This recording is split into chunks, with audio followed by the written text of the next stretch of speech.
With the Butt Kicker Gamer 2, what you see and what you hear is what you feel. Butt Kicker. The future is feeling. Ever witnessed someone so fast on track you doubt you could ever be on their level? The mission of Advanced Motorsports is to demonstrate the speed is achievable for everyone.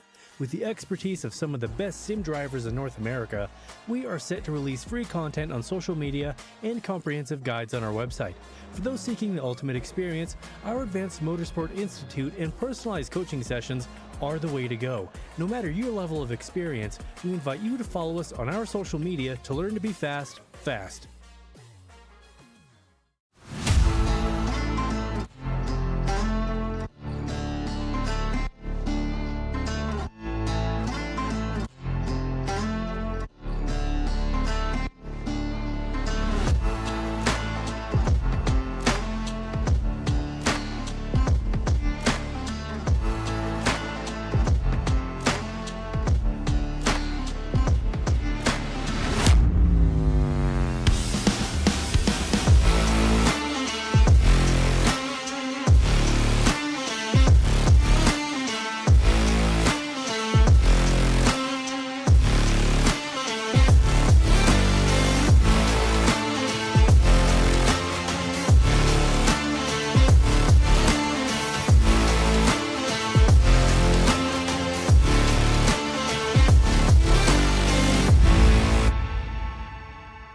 Tonight, we step back in time and go to Darlington. Tonight, the Precision Racing League has its throwback night as the Truck Series kicks things off here on RaceSpot.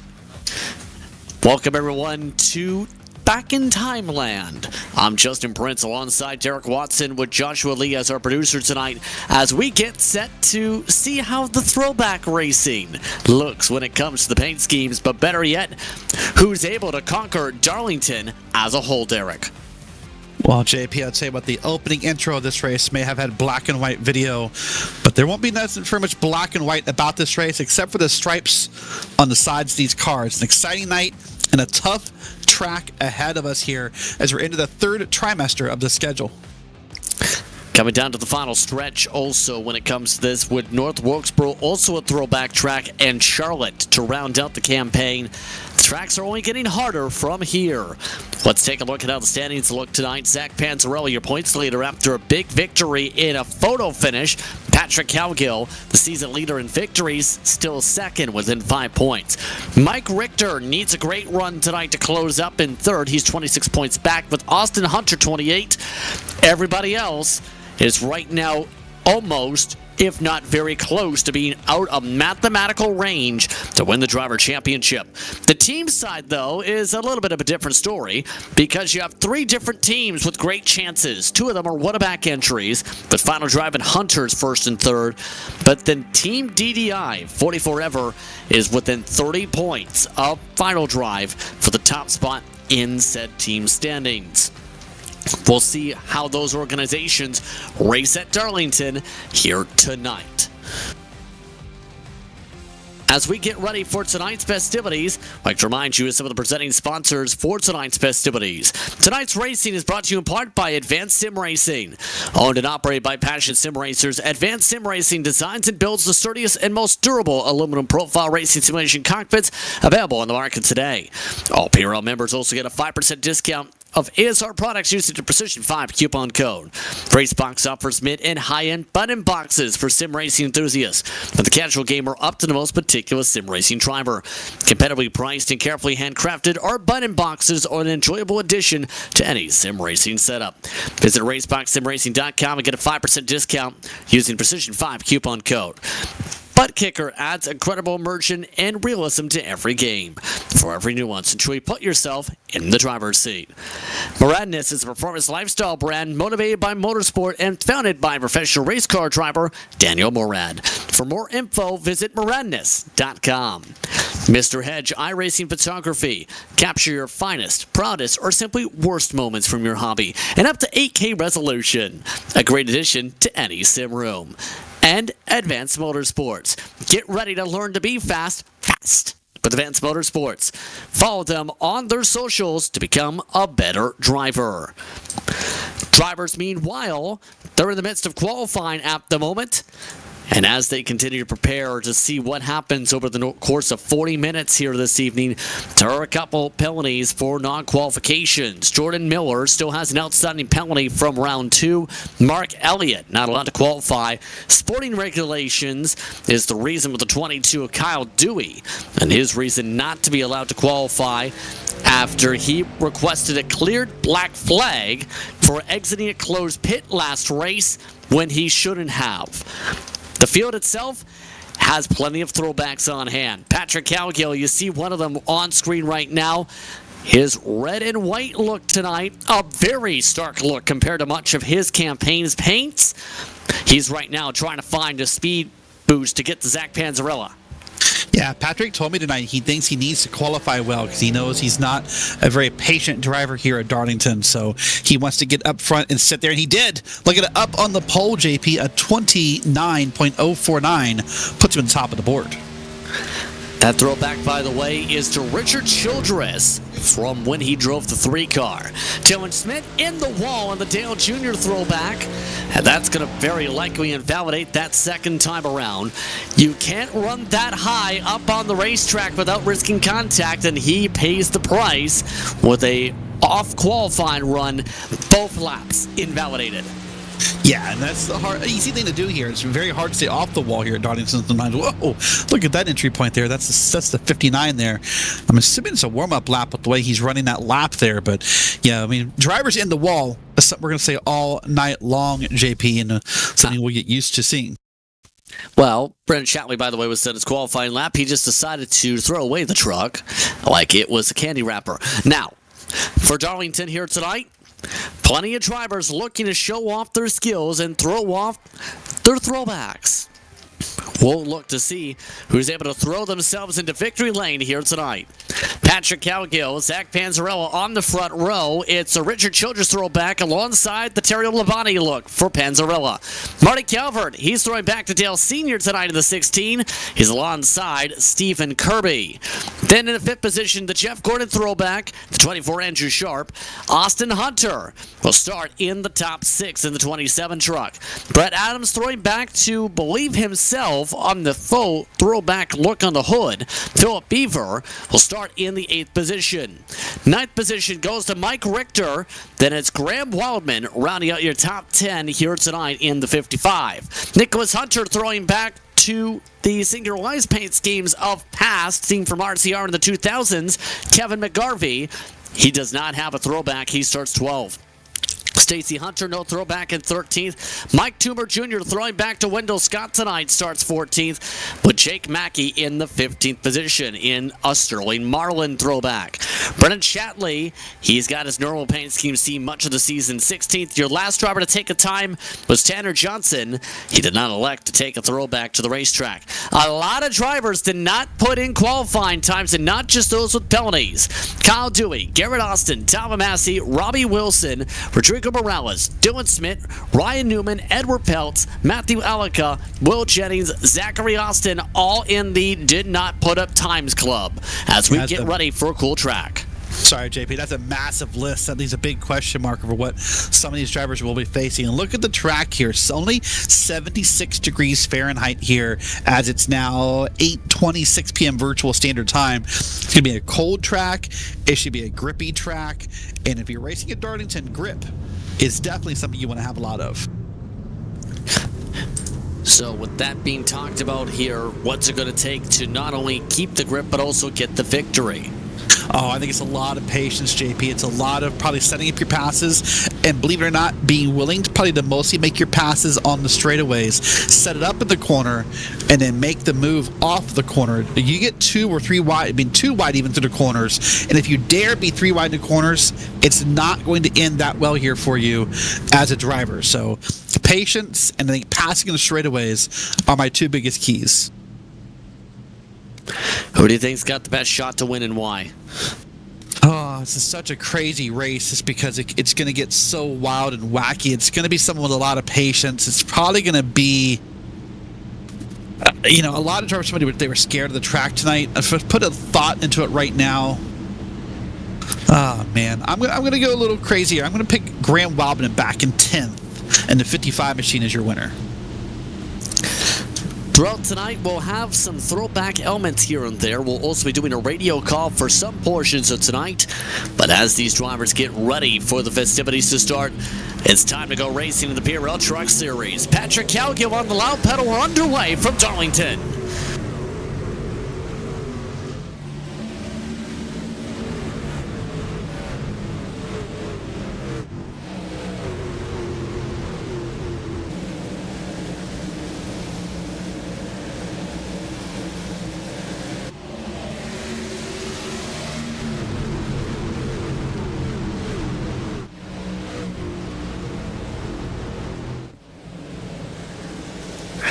A lot of drivers heading to the wall coming out of turn 4 this time. That stacks up second. Panzarella under attack by Andrew Sharp, who jumps to P2. And Barry Anderson is Sharp appears so quick here in that old throwback Jeff Gordon Rainbow Warrior paint scheme. A very familiar sight here at Darlington. Is now trying to run down Calgill here as he's in P2. But under attack, that's Panzarella and Stephen Kirby, I believe, behind him side by side. And it is very difficult to run side by side here, but if you can get to the inside, it usually, so far, at least the trend, Derek, this week, has led to passes.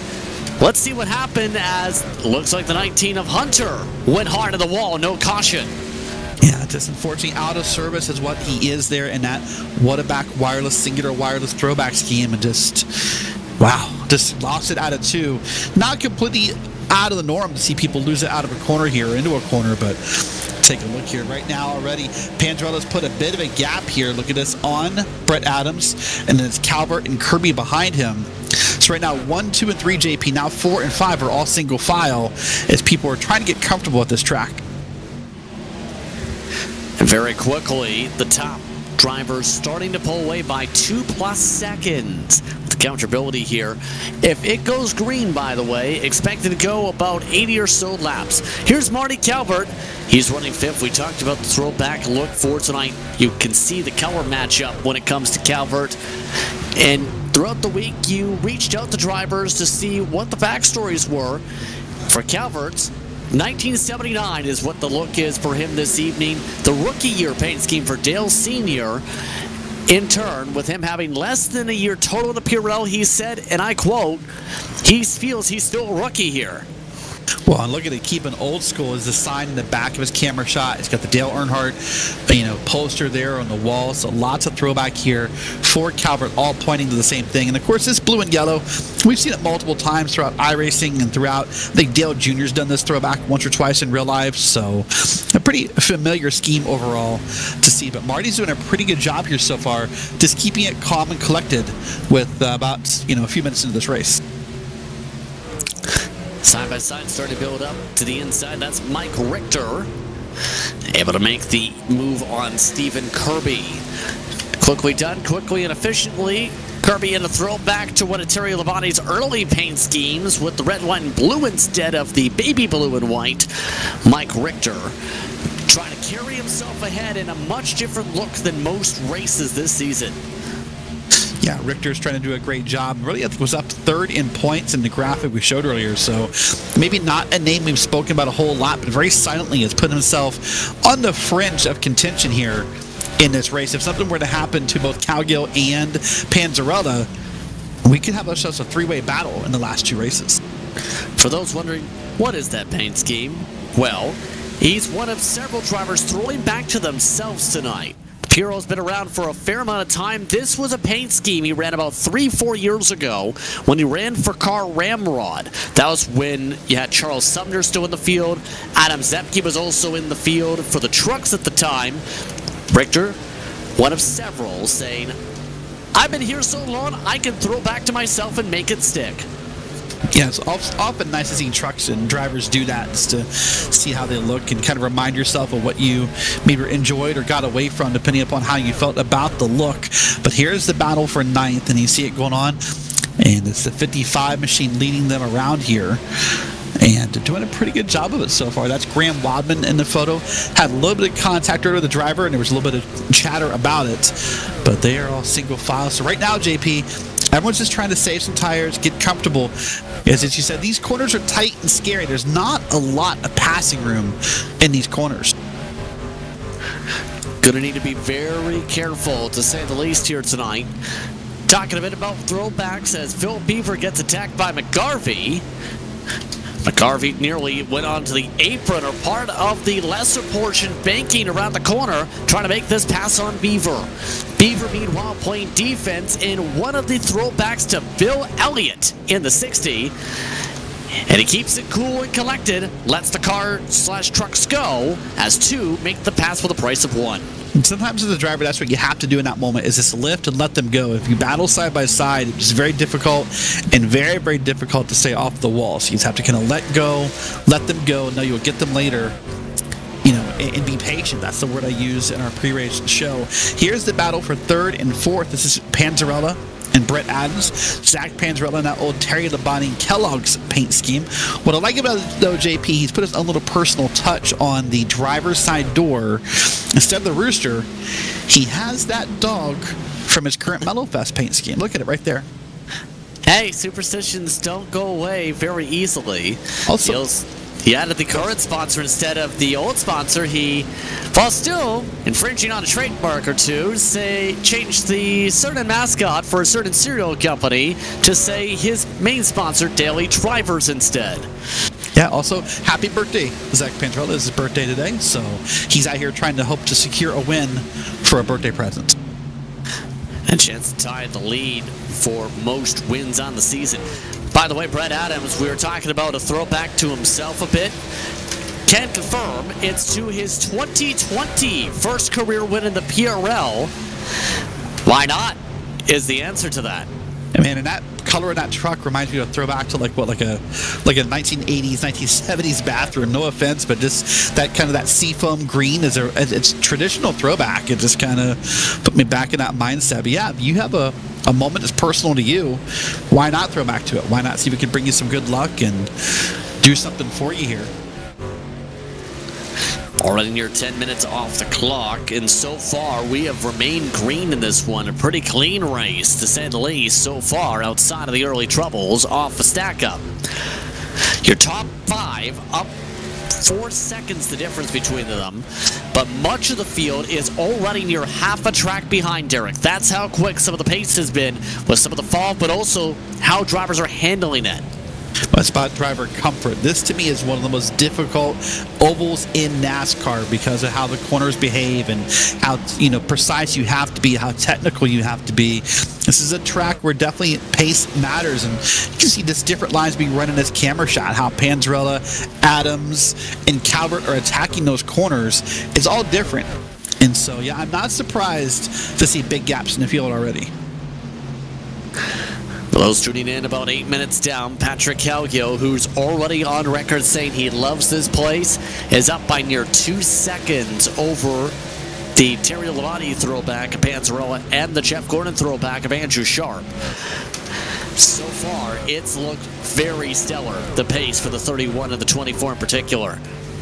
Yeah, very stellar pace, and very stellar for Andrew Sharp, because he told me that he was scared of this track, JP. Told me thought it was impossible to pass, thought he wasn't going to do well. Told me he was scared he wasn't going to finish the race if he got caught in traffic. Well, right now, that's not the case. They're going to get the old Jeff Gordon paint scheme. It's got Jeff Gordon on the back of the truck. It's got his number 24 shirt on. He seems to be having a good time. Yeah, we're all having a good time. After all, who else throws back to Jeff Gordon on a Ford? and throws it in everybody's face that it's a Ford. There's at least 3 different Ford logos in that. There's 2 right there on the side, JP. And if we can get a camera shot of the back of his truck, I'm pretty sure there's a 3rd Ford logo, different design, no, the actual back, like the bumper.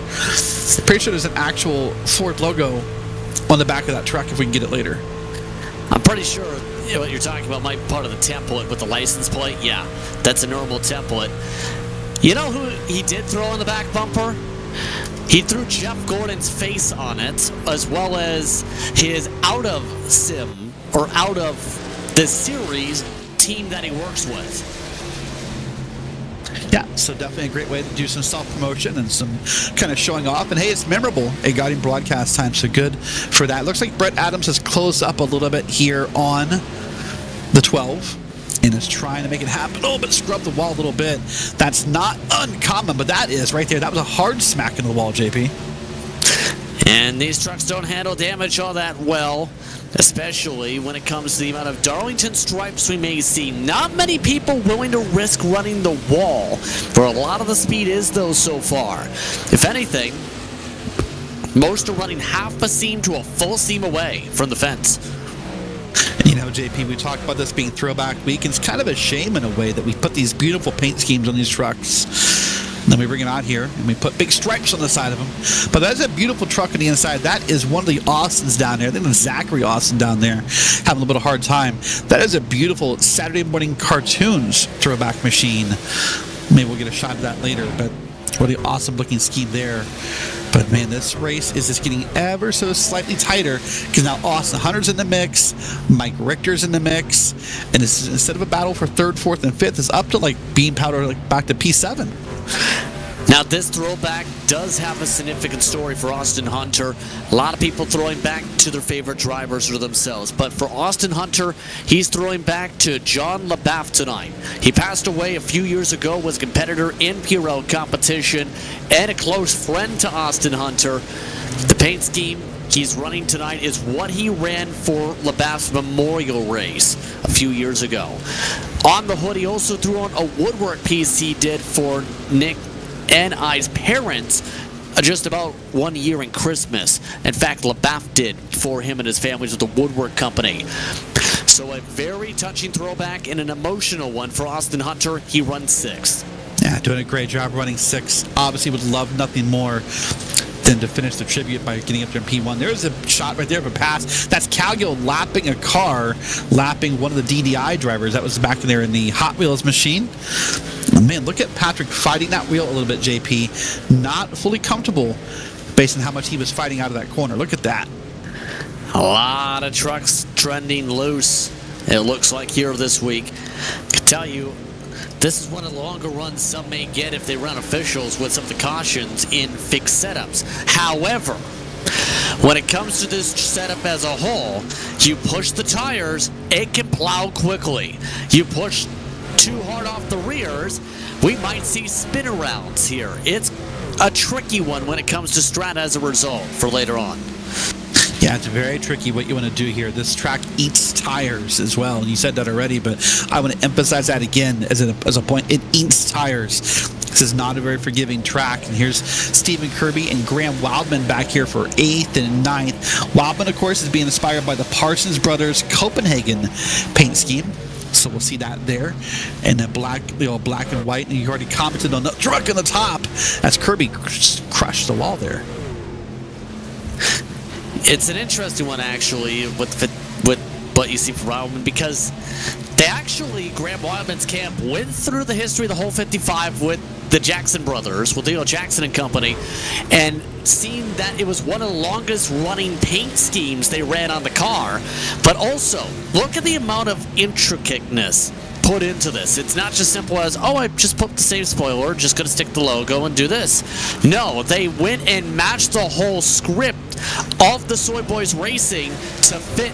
And they have trouble in front. Richter crashes in the inside wall with lap traffic. No caution as Edward Peltz is also in the fence.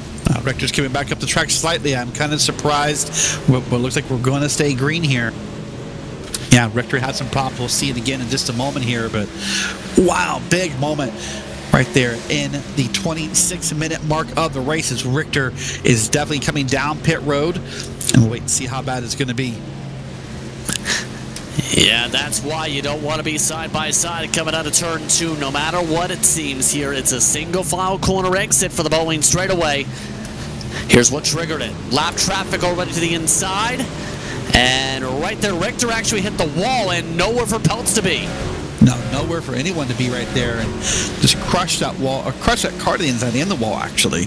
But no caution off the racing surface, technically, as the race surface is pretty much defined by that white line, JP. So if it's down below the racing surface, the admins and the race controllers are going to try to let it go and let this race play out.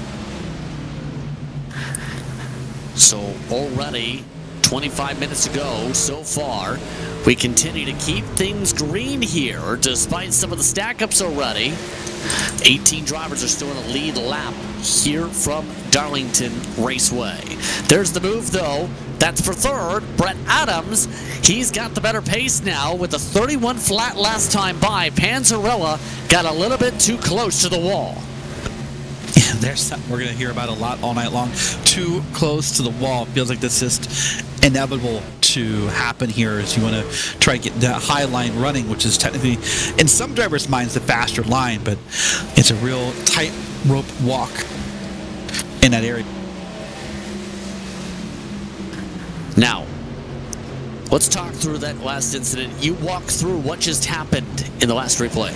So let's watch this here. What I believe is going to happen here for the 51, he's going to get so tight, he starts yanking the wheel to the left. And then once you get your wheel to the left, JP, and then you hit the wall, it's like a pinball effect. So likely was turned hard to the left, trying to avoid the wall due to how tight this car has become. And then all of a sudden he just sort of got what he wished for when that car snapped to the left. And that's seen him already lose 3 laps trying to fix the truck. But so far, the top 5 now up to about 4 to 5 seconds, the difference amongst them. Ooh. This might be Wildman's best race of the year. He avoids contact, but nearly to the wall going to Calvert. Wildman has, for much of the season, been improving. The qualifying speed in particular. Tonight he didn't have the best qualifying runs as we've seen him do recently. But he's got the long run pace for the first time this season. Yeah, started 10 up to P6, doing a pretty good job here. Has got, the car in front of him just in his sights. So doing a really great job here overall, and just trying to keep in it. Man, that is another time Calvert has scrubbed that wall. If I saw who that was correctly, JP. And I think that was Calvert again, but that's getting to be aggressive if that was him again. But here we go with Wildman here in the 55. And yeah. Yeah, indeed, Kirby, Hunter, McGarvey in the choo-choo train effect right now for 7th on back. And it's to where you almost need to pick your spots in draft packs like this now. Because dirty air is a bit of a factor, to say the least here. But also, making sure you don't arrow drag into the fence and follow drivers like Kirby, gonna be a big balancing act. A huge balancing act. That's what the whole track is, top to bottom. Is just a balancing act of holding on to things. And, it's fitting, since we're talking about Throwback Week, JP, that we remind people that, we race in the top of these corners now, but when this track opened, that area up there was thought as runoff. They raced down below the white line at Darlington for a long time until drivers figured out that top area was a little faster. Yeah, it's wild how much time changes. And of course, everyone knows the story about the reason for the yank shape with the minnow pond that was set to one port of the racetrack. You see that squeezed in. If you go up to where that top left on your track map is here today, that's about where they had to pinch the track in to be able to fit said racetrack without disturbing the pond of said owner of said pond. Now today, Darlington has seen the racetrack's front and back stretches switch. That area that's now 3 and 4 used to be 1 and 2 to set up, as many said in the films back in the day, like Days of Thunder, the most difficult 3 and 4 in all of NASCAR. Now it's one of the most difficult 1 and 2s in all of NASCAR.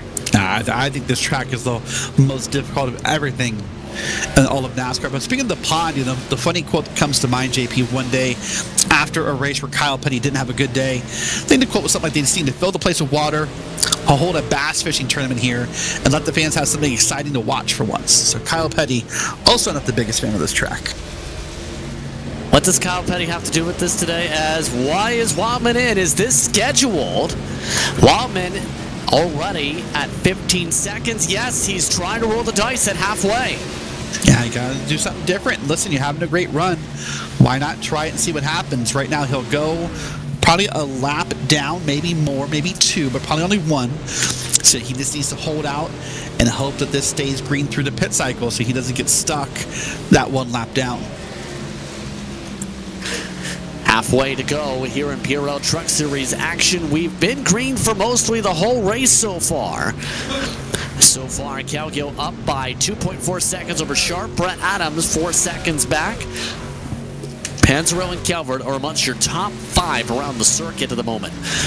Talking about some of the biggest movers here with the pit strategy window opening up. Panzarella goes on in. That'll see drivers like Dylan Smith go up to plus 10 in the cycle starting off. And now it becomes a huge question. How long do you go? Yeah, right. How long do you want to go here? And that'll be the question for our leader, Patrick Calgill, and the question of what is he gaining or losing by staying out on track in this moment. So you would think that when those drivers go in and put tires on this vehicle, that they're going to gain laps and lap time on him, for every lap he stays out. And you see he went by the pit injury, so once again, he will stay out there and do it again and go another time around. So Panzarella, Tanner Johnson, and the others on the side of your screen are going to gain time temporarily with new tires. The fall off right now, it's one of the most extreme in all of sim racing. It's still 2 seconds, but it's a very stark 2 seconds here at the place they call it Too Tough to Tame. And the Richard Childress throwback of Calgill is coming in this time by a slow entry, but a calm entry for Calgill. There it is. So now he's come down. So it feels like Wildman maybe has been the trendsetter for this race as far as getting drivers to come down pit road. He blinked first, and everyone said, hey, that sounds fun, and kind of followed him on down. Here's Andrew Sharp on the bottom of your screen. He is your race leader, and I'm pretty sure, JP, you can back me up or correct me if I'm wrong. For the first time this season, Andrew Sharp has led a lap in the Truck Series. So Sharp now looking to see if he can go long. Remember, a lot of drivers, depending on where they pit, are going to be a lap and a half down through parts of this cycle. Looks like Sharp might be amongst those banking on the caution. Also in this time is Kirby and McGarvey for the window. So now the question just comes, how does Sharp feel? Remember, he told us he was scared of traffic. He's scared of being in the herd and part of the pack. He doesn't feel comfortable. So listen, right now, if you got wide open racetrack, why not take advantage of it and, see where it takes you? Maybe it leads somewhere positive. But now he's about to come up on one of the mellow yellow cars here as it lapped traffic. So already, the lap traffic starting to build up around near half the field. So now, as they try and make their way through the pit lane, it's important to mention it's a difficult pit entry. If you aim it wrong, you can miss it very easily. Yeah, this is one of those tracks that it feels like it's kind of the banking to get down goes forever, and it's very, very hard to make that left-hand turn onto pit road. I've seen many drivers miss it or hit the barrels or come in too hot because they're not prepared for how hard this pit road is to get into. So everyone's doing so well so far. Pardon me, I've not seen any penalties come by for any kind of pit road mishaps. Jake Mackey this time by into the pit lane. Mackey very quietly in the Sterling Marion throwback has been running very solidly without any major wall contacts here tonight. He was running as high as third before this pit stop. That leaves just a couple. Mike Toomer Jr., Dylan Smith, and of course Sharp in the race lead. 46 laps in, and it looks like Sharp is going to keep on trucking. Obvious question, how long do they go on fuel? Oh, it shot to the wall. Hold on.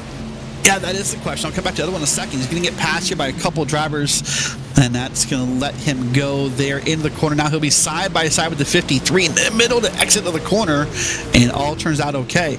But I'm surprised right now, JP. Listen, Sharp says he's pitting this time. He just called it out. More pit stops indeed. So, ooh, look at that wiggle. Yeah, these tires aren't going to last too much longer. Sharp is losing a lot of time on the front end.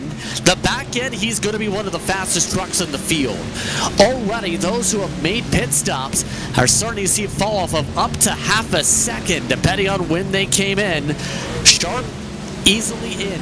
We have had a total of 2 black flags now. Rector because he's finished up his damage repair, but also Austin Hunter confirmed he missed his pit entry and lost 40 seconds from it. That's unfortunate for him. But right now, Mike Toomer Jr. is your race leader, JP. We saw Toomer, I believe, involved in a race last week in a big way. So nice to see him back up here again with that, still that same iconic green we talked about last week, but obviously doing the throwback to Wendell Scott. So has that look on the truck as well. Yeah, so far doing well. That's actually a throwback from Bubba Wallace that ran back at Martinsville in 2014. The Wendell Scott Foundation these days now is also sponsored with Roger Carruth. We've seen him in his respective races. And now it looks like he's having a very difficult time here, even getting that arc just right for that little clip of turn 1 where you need to hit part of the apron. Yeah, that apron's scary. You hit that, and it will shoot you back up to that wall pretty quickly here as we see this Panzarella making the pass on Graham Wildman. They're side by side through the corner. And is he going to make the pass? Eventually, I would think he would, because typically the bottom lane has the quicker time around, but Wildman's putting up quite the fight here, JP. Yeah, of course, not wanting to give this up here. He's on older tires. He is currently net second. 5-lap older tires than Patrick Calgill. He is looking for what would be by far his best run in these trucks in really his entire career so far. It's been up and down for the 55. He's been learning. And I think the fans want to see a podium from him. They definitely do. I'll tell you what, speaking of up and down, all the way up at the top of the field real quick, JP, a new leader, Dylan Schmidt, staying out on the pit cycle. So we have a new leader right here, and the old throwback to the Skull paint schemes. But Patrick Calgill is only about 2 seconds back as they touch right there. That was a scary moment. Well, you say towards the 1990s of those types of paint schemes. Very much so. That's more so, I think, a Dale Jr. throwback, because you see where that red is. There was a certain mountain that was climbed through the dew tops. I'm trying to phrase the sponsor without saying the sponsor, and it's failing. Smith is pitting, but it's a Dale Jr. pit. No, he's not pitting. What? No, that was not. a line. That was a line. Wow. I thought he was definitely amped to pit right there. Yeah, he is really around. Patrick Calgill's already passed him on track. He needs a caution in a big way to be able to pick up track position. Yeah, and it would be a big moment, because you'd have to think right now that some of these drivers would think about pitting again. So he could find himself in a good spot if the caution comes out here. Now with 13 minutes to go, it's seeming less and less likely. The championship is taking some interesting turns tonight. Patrick Calgill, he's outright dominated here tonight in the trucks. He's looking to get that points lead back in a big way. Started on the pole, has already led the most laps here tonight, and now is just 12.5 minutes away from win number 4, near half the schedule going his direction with 2 races to go for wins. And next week, a very difficult race, JP, and the fact that it's hard to pass, in my opinion, North Wilkesboro. It's just very, very difficult to pass. We saw the All-Star race in real life last year, So then we come down to Charlotte for the finale. So we'll see how it goes. But you're right now, Patrick Calgill and that beautiful Richard Childress throwback is doing a great job. Small fun fact about this paint scheme, it is a throwback, but he managed to get the numbers to be chrome. So it has a little bit of newness to it as well. And that takes a little bit of technical effort when it comes to that, because it's not. Yeah, that's a lot of traffic. Inside, Jake Mackey. In front, Tom Massey. One driver in Edward Peltz, letting drivers behind as well. Then it's a clean space to work with for the time being. At the very least, one was passed, not the other. Also, Dylan Smith, he's now led by most of the top 5. That was after Smith, last time by, said, you know what, Olay, I'll let you go. Yeah, may not have been much of a choice, but new the tires are. I mean, you said they're ready to fall off, and the new tires just wobbins up in the wall, but there's still a bigger difference between some tires and no tires. As Wobbin falls back here to a couple spots back from where he was. 5th place. Back in 5th place, yeah, sorry. Bit of a drop back so far for Wildman. But if it stays green, looking like he might get a top 5. Sharp, he might be the one to change that, though. A teammate for Soy Boys, he is on the prowl on the freshest tires from the front runners. Yeah, we'll see what he can do. And one point before all this cycle began was running up in P2. So we'll see if he can get back there or what he wants to do with it. And right now he's going to come out of the corner behind a teammate here. And Kevin McGarvey, not a teammate, but a competitor, Kevin McGarvey, now looks to the inside here in 1 and 2. Cleanly passed, cleanly done. So Sharp up to 6th and is already within range to pass his teammate in the next couple minutes at the pace he's going. 10 minutes, by the way, is on the clock. Dylan Smith, he is finally pitting. Dylan Smith is just about out of gas. So the 92 has closed out the pit cycle. He tried to stretch it as far as possible. 58 laps is your limit. Sometimes you got to find out the hard way, or you just got to hope something good happens. You got to roll the dice and see if you can make it happen. It didn't for him today, but sometimes that play does work out. We've seen it work in multiple times in both sim racing and real life, where you just make a strategy call and it just seems to kind of luck your way into it. But right now, Calgill is just 4.5 seconds ahead of the field here. But back here, it's Brett Adams and Stephen Kirby. These drivers are not very far apart. Yeah, right now, Kirby in particular, 1 lap fresher tires. He is running slower than Brett Adams on the average, though. It's still a good run overall for Kirby, though. He started with track position. He's kept it. Yeah, doing a pretty great job overall. There's some surprising names in the field today that maybe haven't had the best runs all season, but are starting to kind of creep their way to the front. But I think another story to talk about, Panzarella has got himself back in the second, JP, so he is trying to minimize the success that Patrick Calgill is having. And Panzarella is on 2 lap older tires than Adams and Kirby, though. And he's in the wall again. He followed his teammate this time in Dylan Smith. Arrow push for both of them, and here comes the run now for Brett Adams. Yeah, now he's under attack. Now he's a little bit of danger here to see if they can get around him and what can happen. You see Panzarella starting to drift to the top again here, and I thought maybe he was going to scrub the wall again, but keeps off of it here. And now on this back straight, man, with how much Panzarella's been in the wall tonight, JP, I bet it's kind of getting to his head a little bit. It's kind of frustrating him, and that may lead to more mistakes. Adams looking for one of his better runs this season. Now with the side draft, lots of traffic in front, trying to figure out where to go. Robbie Wilson stays high side. Brett Adams clears before then. Here comes Kirby on the run high side instead. Right now, so Panzarella's got to get back in line and got to do it quickly there and see if he can hold on to a spot there, and got cars moving around trying to let him by. But man, it doesn't feel that generous or that courteous or that nice when it's happening in front of you. It's a real tense moment inside the car. Kirby now looking to the inside. He's been trying to close up a bit to this battle. Now he's able to jump up to a podium. Panzarella, the birthday boy, in the wall again. What he's getting for his birthday right now is a lot of black paint on the side of that truck, JP, because that's at least by the 6th or 7th time I've seen him scrub that wall. 7 minutes to go. We're about 3 minutes away from the point of no return for tonight from Darlington. Just 10 are on the lead lap. Philip Beaver is the last on the lead lap. And so far, what a night.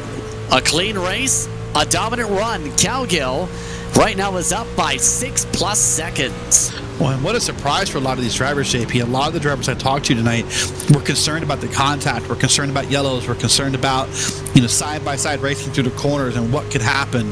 But I mean, as you said, here we are 6 and roughly a half minutes away from a full green flag race. There's Mike Richter. He'll get down, just trying to complete some laps and gain some points for whatever he can pass. After that contact earlier, Cowgill gets by easily. Ticking time away so far for Cowgill. Panzarella, meanwhile, with how things are going, he's still trying to hold on to the top 5 at least. Graham Wildman is slowly closing. He does have traffic to deal with. He is still keeping up with Kirby, but he is struggling corner exit. Yeah, so right now, everyone's kind of, knows where they are equipment-wise. They've know where to sit with their tires and with any damage they have on the trucks. They kind of know what it is. Now we're just down to management. Only 6 minutes on the clock. Then you just got to figure out how to manage what you have. You're not going to find anything new at this point. You're just going to have to kind of work with what you got. And, man, Panzarella, I can't remember if he's tight or he's loose, but, I mean, he is just all over this track, JP. He's going to have to hold on for another 5 minutes, about 11 laps. Think of it that way. We'll see if he's able to do the job. Next flag could end the race from this point. It's borderline. Oh, by the way, for those that are noticing, yes, it is foggy all of a sudden. Light fog. Trouble back straight away in front of Wildman. Robbie Wilson nearly crashed in front of him in the second grouping. Your lead battle still on screen. Still holds on for now, but things are getting difficult behind him. Yeah, things are getting more difficult. The tires are wearing again. Patience is running out. Drivers are getting desperate to make that last pass they can make. Now look at this 2 wide traffic in front of Panzarella and barely avoids the truck up on the wall. This is for 5th. Or that's Sharp, pardon me. That's Sharp, not Panzarella. Yes. Wrong name. Yes, indeed. But Sharp has the momentum. Does he take the top 5 away from his teammate?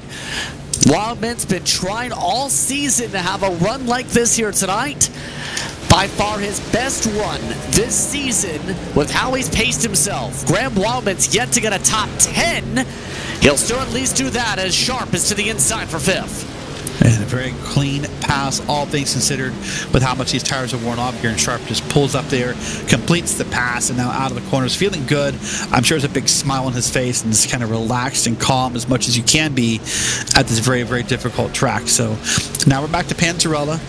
I know he's been probably feeling that frustration in the truck. He knows he's losing points to Cowgill. Knows he's having a hard time holding onto the truck. Knows that a caution can't help him now. Just, it's a helpless feeling when you have those kind of moments. Oh, past one over turn. Yeah, that is going to be another hit to the wall. Somehow, Panzarella doesn't have severe fender damage with the way he keeps on slamming that wall, hitting it every single time. He's so tight, he's shifting. Yeah, something I know he talked about earlier this week about would that work, would it not work, and was kind of playing with it in a couple of official races, and obviously is having a very difficult time right now. See if he can stay off the wall this time out. Oh, no, he did. It was the car behind him that hit the wall. That's Tanner Johnson. That's got some broken parts on his truck that's keeping it in the fence. We stay green. 3 minutes to go. This battle's still on track. 77 to Kevin Garvey has moved up to 6th. Wildman's dropped to 7th. 77 still has a chance maybe to try and see can they get the Sharp with 3 minutes to work with. Wait and see what happens. There's a shot of the 77 here on your screen. See that kind of that gray and green and black looking scheme he's got on the truck here. Yeah, he's one of the few who did not do a throwback for tonight's festivities. But tonight's festivities. Yeah, 2.5 minutes. Sorry, 2.5 minutes now. I mean, I would say the pressure's on, but not really for the lead. It's more so maybe for the battle back here with 5th and 6th. Sharp and McGarvey is the closest battle I can find, and even Wildman is sort of involved. It's now we're down to one mistake. Probably settles that. Marty Calvert's lost a lap in all of this, mind you. He was as high as the top 5 a little bit earlier on. Now he's trying to battle with the throwback to the 1996 Atlanta Olympics in one of Dale Sr.'s cars, Robbie J. Wilson. Looks like Wilson struggling. He's been falling back throughout the race on the long run. Robbie's a pretty brand new oval driver, JP. So if I was to suggest an oval track to say, hey, you're new, come race this, this would not be top of my list. Yeah, he's been having a battle with this truck tonight. Good example, he nearly spun it again. I mean, remember he came so close last week to winning, and goes from a photo finish last week to unfortunately back here P14, P15 this week. Couple more minutes to go. 2 estimated laps to go at the stripe. What a night for Patrick.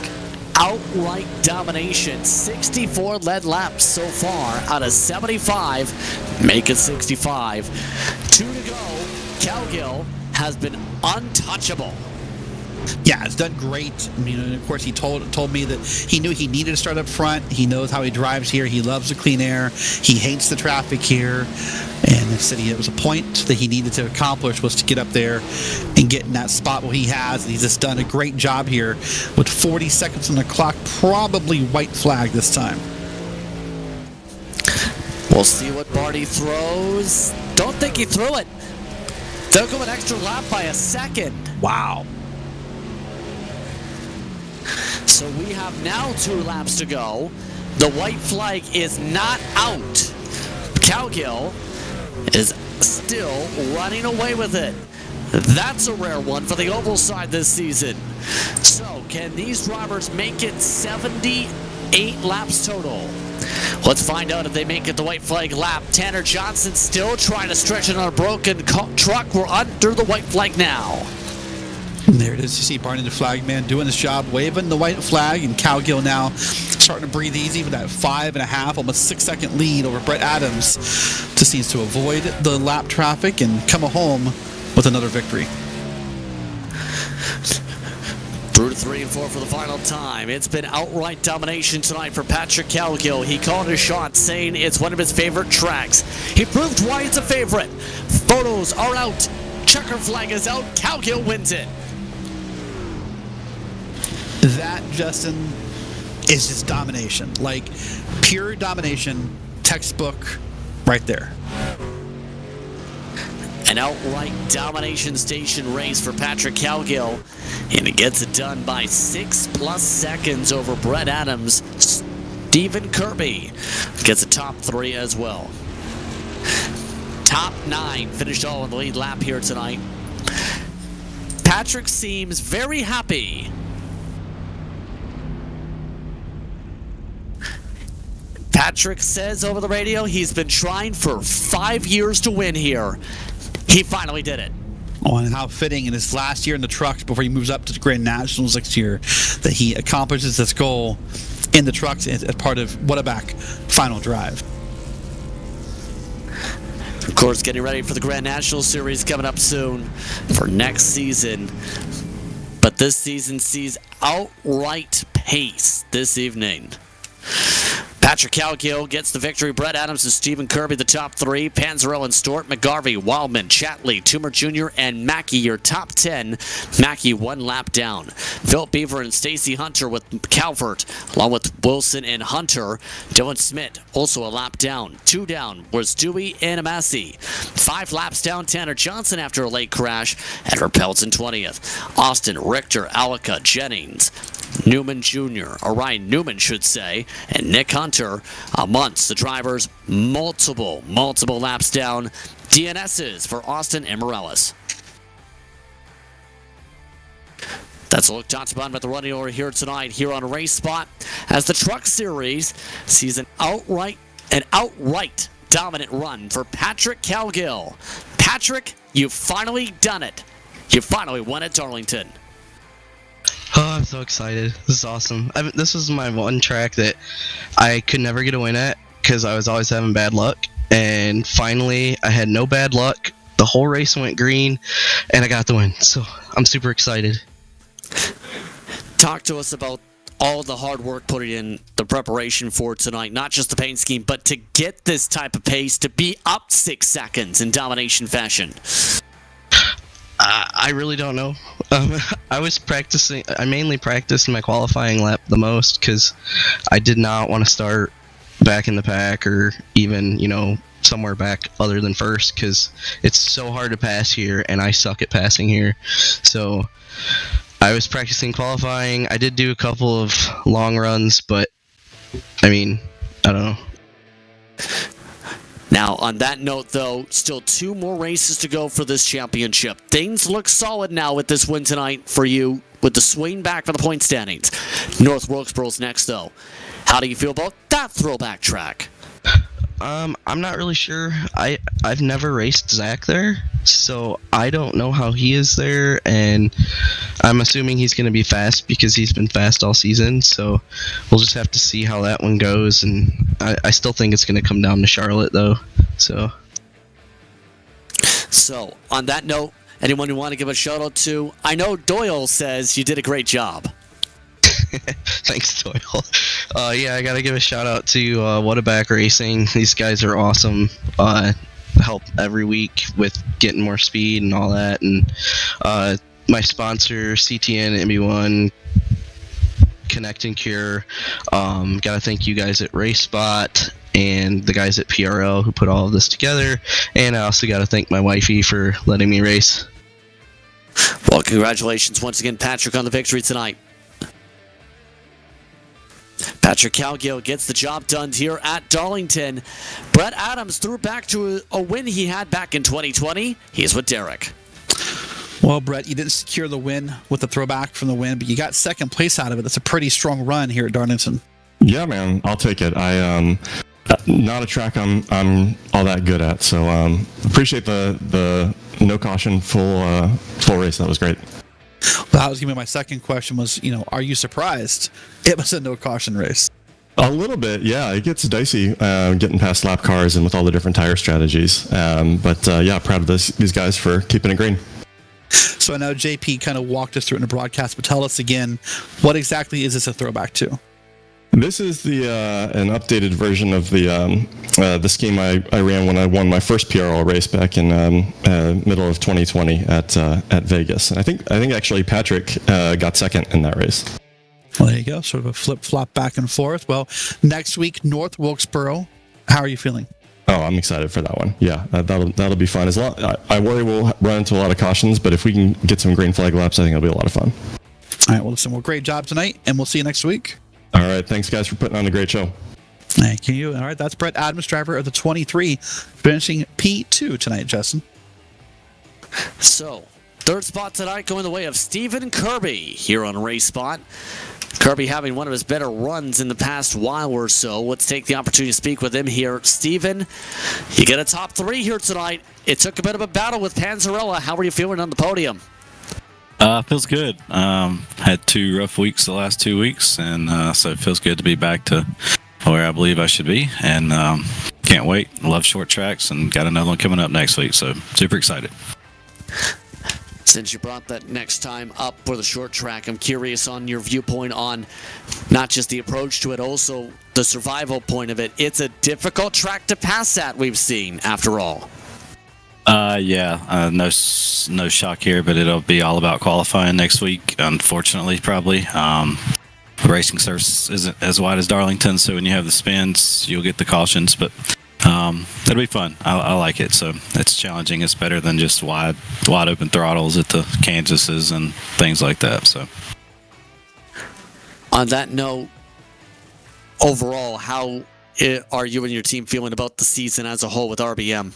Yeah, it's been a tough season for sure. Garrett had a good week last week. Finally, I had a good week this week. So, been a tough one, but it's all right. It's what makes you stronger, makes you better, and we'll get through it and move on to season 3 and come back better, faster, stronger. Stephen Kirby coming away with the top 3. Anyone you want to give a shout out to tonight? Yeah, I'd like to thank RBM, all my teammates, for helping me out through the week, and then of course my wife and my son for putting up with me and letting me do this. So, and then you guys for the broadcast. Appreciate it. Stephen Kirby rounding out your top three here tonight in this one. Let's get your top three of Calgill, Adams, Kirby. Thank you for the time to speak with us during post-race coverage here on RaceSpot. Derek, your thoughts on tonight as we now get ready for the second of two throwbacks, essentially in terms of if you think about old-time sports and old-time racing, you think about this combo. Darlington and North Wilkesboro, the second half of the 1-2 punch next week. Yeah, a very fitting track to follow up our throwback week because it's a track that's just coming back to life in its own form. I'm excited but nervous about this type of racing we'll see next week. And once again, that coverage starts at 8:30 p.m. Eastern here on RaceSpot. Be sure to tune in then. Right now, though, we stay in Darlington, South Carolina because there's still one more race to go. Welcome to PRL's Grand National Series as it's a day race here for the Grand National cars. Justin Pertz with you alongside Derek Watson once again. Joshua Lee as our producer once again here this evening. And now we see how these drivers fare out tonight. We already seen a good one for the trucks. It's going to be an interesting storyline for this series because it's a road course after this race, and that's the wild card after Darlington. It really is, isn't it? Of course, some drivers have a couple names already picked out of who may win that race, but who knows what may happen. So we'll do Road America next week, and then we'll end it at Charlotte Motor Speedway on May 22nd.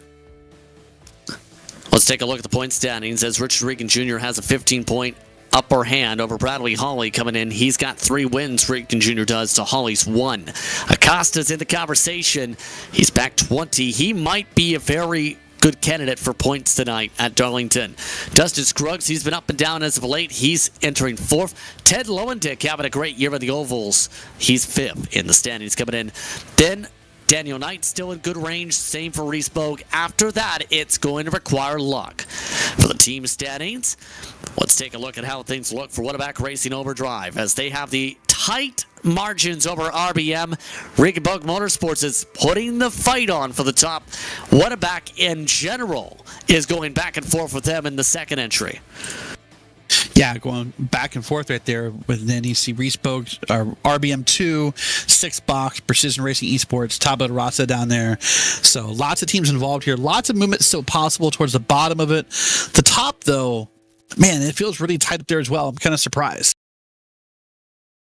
So that's a look at your standings coming into tonight. No qualifying penalties for the field this evening, by the way, here at Darlington. So the Grand National Series machines are going to have an interesting time. A bit more time on the clock, more hotter track conditions, but a lot more throwbacks to look at for this evening. Let's talk about what to expect when it comes to the drive itself, because this track does not drive like the truck. No, it doesn't at all. It's going to probably be a lot more slick, a little bit more loose, be much more difficult to handle in the corners, I imagine. So I'm excited to see how this track behaves for these cars and what they can make of it. But it'll be probably a more exciting race in the sense of cars moving around the track. So right now, the drivers getting themselves prepared for tonight's festivities. It should be an interesting one here from Darlington once again for the Grand National Series. A lot of conversations about the throwbacks, but better yet, a lot of conversations about who's going to have the speed here tonight. It should be interesting how this all goes on the long runs, Derek. Yeah, the long runs are going to matter a lot if we can get them here, and who can really manage those tires. With the hotter track, these tires are going to wear faster, and it'll be interesting to see. Here's the number 51 machine, a Miracle Flow mellow yellow style paint scheme. That is going to be, I don't have a name on that, I apologize. It's 57. 57 in regard. The right name, that'd be help. Yeah, Adam Zimke. That's 51, Jeff Evans. Yes, that's not a 7, that's a 1. Ah, man. I was right the first time. Sorry. Jeff Evans in the Miracle Flow metal yellow style machine. So Jeff, of course, part of Whataback Racing and doing a pretty cool paint scheme there. Yeah, very good effort to put in because it's throwback to Days of Thunder, of course. They're doing all Days of Thunder style paint schemes, by the way, tonight from the early 1990s. He felt that the Miracle Flow felt more flowing with the original paint scheme look. As we continue on, there's multiple other throwbacks to talk about here tonight. You have a couple unique ones. Ted Lowendick, I think you could throw into that conversation too. We'll touch upon right now because this is one we rarely see in terms of throwback. The 72, throwing back to some of the cars you'll see in the 1990s. Dale Jarrett comes to mind. Yeah, very classic look. I mean, when you think about throwback scheme, you think about that, just how it would look, just kind of the block lettering, the blocks, how the lines look. That's a really great look there on the 72. That's a great job by Ted. Jeff Evans still top of the board as lots of drivers taking their time to get on the track. Another Dale Jr. throwback. Gee, I wonder why they're so popular. It's not like he was the most popular driver in all of NASCAR or anything. No, not for like 200 years or something, whatever it was. No, not at all. No, it's Danny Cervantes here, by the way, in this Dale Jr. National Guard throwback machine. So great to see Danny out here having a good time. Looks like you brought on the real world sponsor here too, and Jeff Signer Dealerships for tonight's festivities in the Toyota. Dustin Scruggs, top of the board. Also, black flag in qualifying. Abner Acosta for a violation from one of the slides. That's a big thing to mention. You spin in this car, it invalidates your lap until you reset. Yeah, you'll get a loss of control is what iRacing will call it. You'll have that moment there. Here's Abner Acosta in the 5, and the colors look kind of retro-ish, but I mean, it's just the typical PRE. No, it's just... Isn't different, right? It's just clouds. It's just the clouds. Okay. It's literally the clouds. There you go. Well, that chrome is flashing harder. It must be, as you said, the clouds. But here comes Abner down through the track here, and at the line. See, this is his warm up. There's Cervantes up to P2, and there's Reese Bogue, but no Abner Acosta yet. No, probably Holly. There's Acosta, and look at how tight you need to get towards the wall. Acosta right now needs to be in the 29.6s to be in the ballpark for the front row, if not the top 5. Here he comes down the front straightaway. Good exit. Did he get enough rotation? It's a 29.9. No, it's good enough only for 8th. Hey, by the way, breaking story I just noticed. We, once again this week, have no Richard Regan Jr. in it. Oh, that left, but yeah. Now that is a good question. Remember, there are storms across the U.S. currently that have been impacting multiple iRacers due to blackouts. One driver last truck race elected to go and start at the back and take a black flag because they're running on a Wi-Fi hotspot at a hotel. Ooh. Tornado warnings are across the region, I believe Regan Jr. is currently based out of. Yeah, so he is not here. So this will likely change the whole perspective of the points title. Bradley Holly on track, by the way, who hopefully wants to benefit from Regan not being here, because Regan hit a 0 last week. Last week, Regan was gone working on his real-life race car, and this week is not here. So Bradley Holly likely comes out of this with the points lead. A huge potential swing here. We'll see what happens now with this championship fight because of this little wrinkle added to it as qualifying is complete. Grand total entry list, 18 drivers making their way to Darlington. Let's take a look at the starters. Dustin Scruggs is on the front row tonight alongside Bradley Holly. Holly, one of the 3 Days of Thunder throwbacks tonight. Danny Cervantes starts third, followed by Doug Evans in the 41. Then it's Mark Kalin in the 5th position. 6th spot goes to the Dale Jarrett throwback to his former Grand National cars in 6th. Jeff Evans starts off behind them. He'll be on the next page in the 7th spot here tonight. The next page also features Colton Lane. Yet again, throwing back to Mark Martin, despite being in a Chevy. Adam Semke, he does not have a throwback tonight. Chase Morgan, interesting throwback. That's to the original TRE paint scheme in its history. Abner Acosta starts 11th alongside Reese Bogue. No throwback for the 4. Nick McLaughlin is on page 3. He starts 13th alongside J.C. Evans. And that rounds out the drivers with times. Drivers who did not qualify 4 times. Dominic Begin, Daniel Knight in the Bill Elliott throwback, Christine, and Dalton Geyer round out the entries. Much hotter the conditions here tonight. Overcast skies across Darlington once again here in the sim. A 3:30 start. Your keys to win it. Oh, tire management, I would think, has to be your key here, JP. We're 20-ish degrees hotter than we were for the truck race. We're a day later and in the bright skies, and it may just get to be a hotter track as this day goes on. We'll wait and see, but I think tire management and being patient with those tires will be the biggest key to victory here, because I suspect these cars are going to be a little bit more loose and sketchy than our truck counterparts. So, your favorite to win the race and why?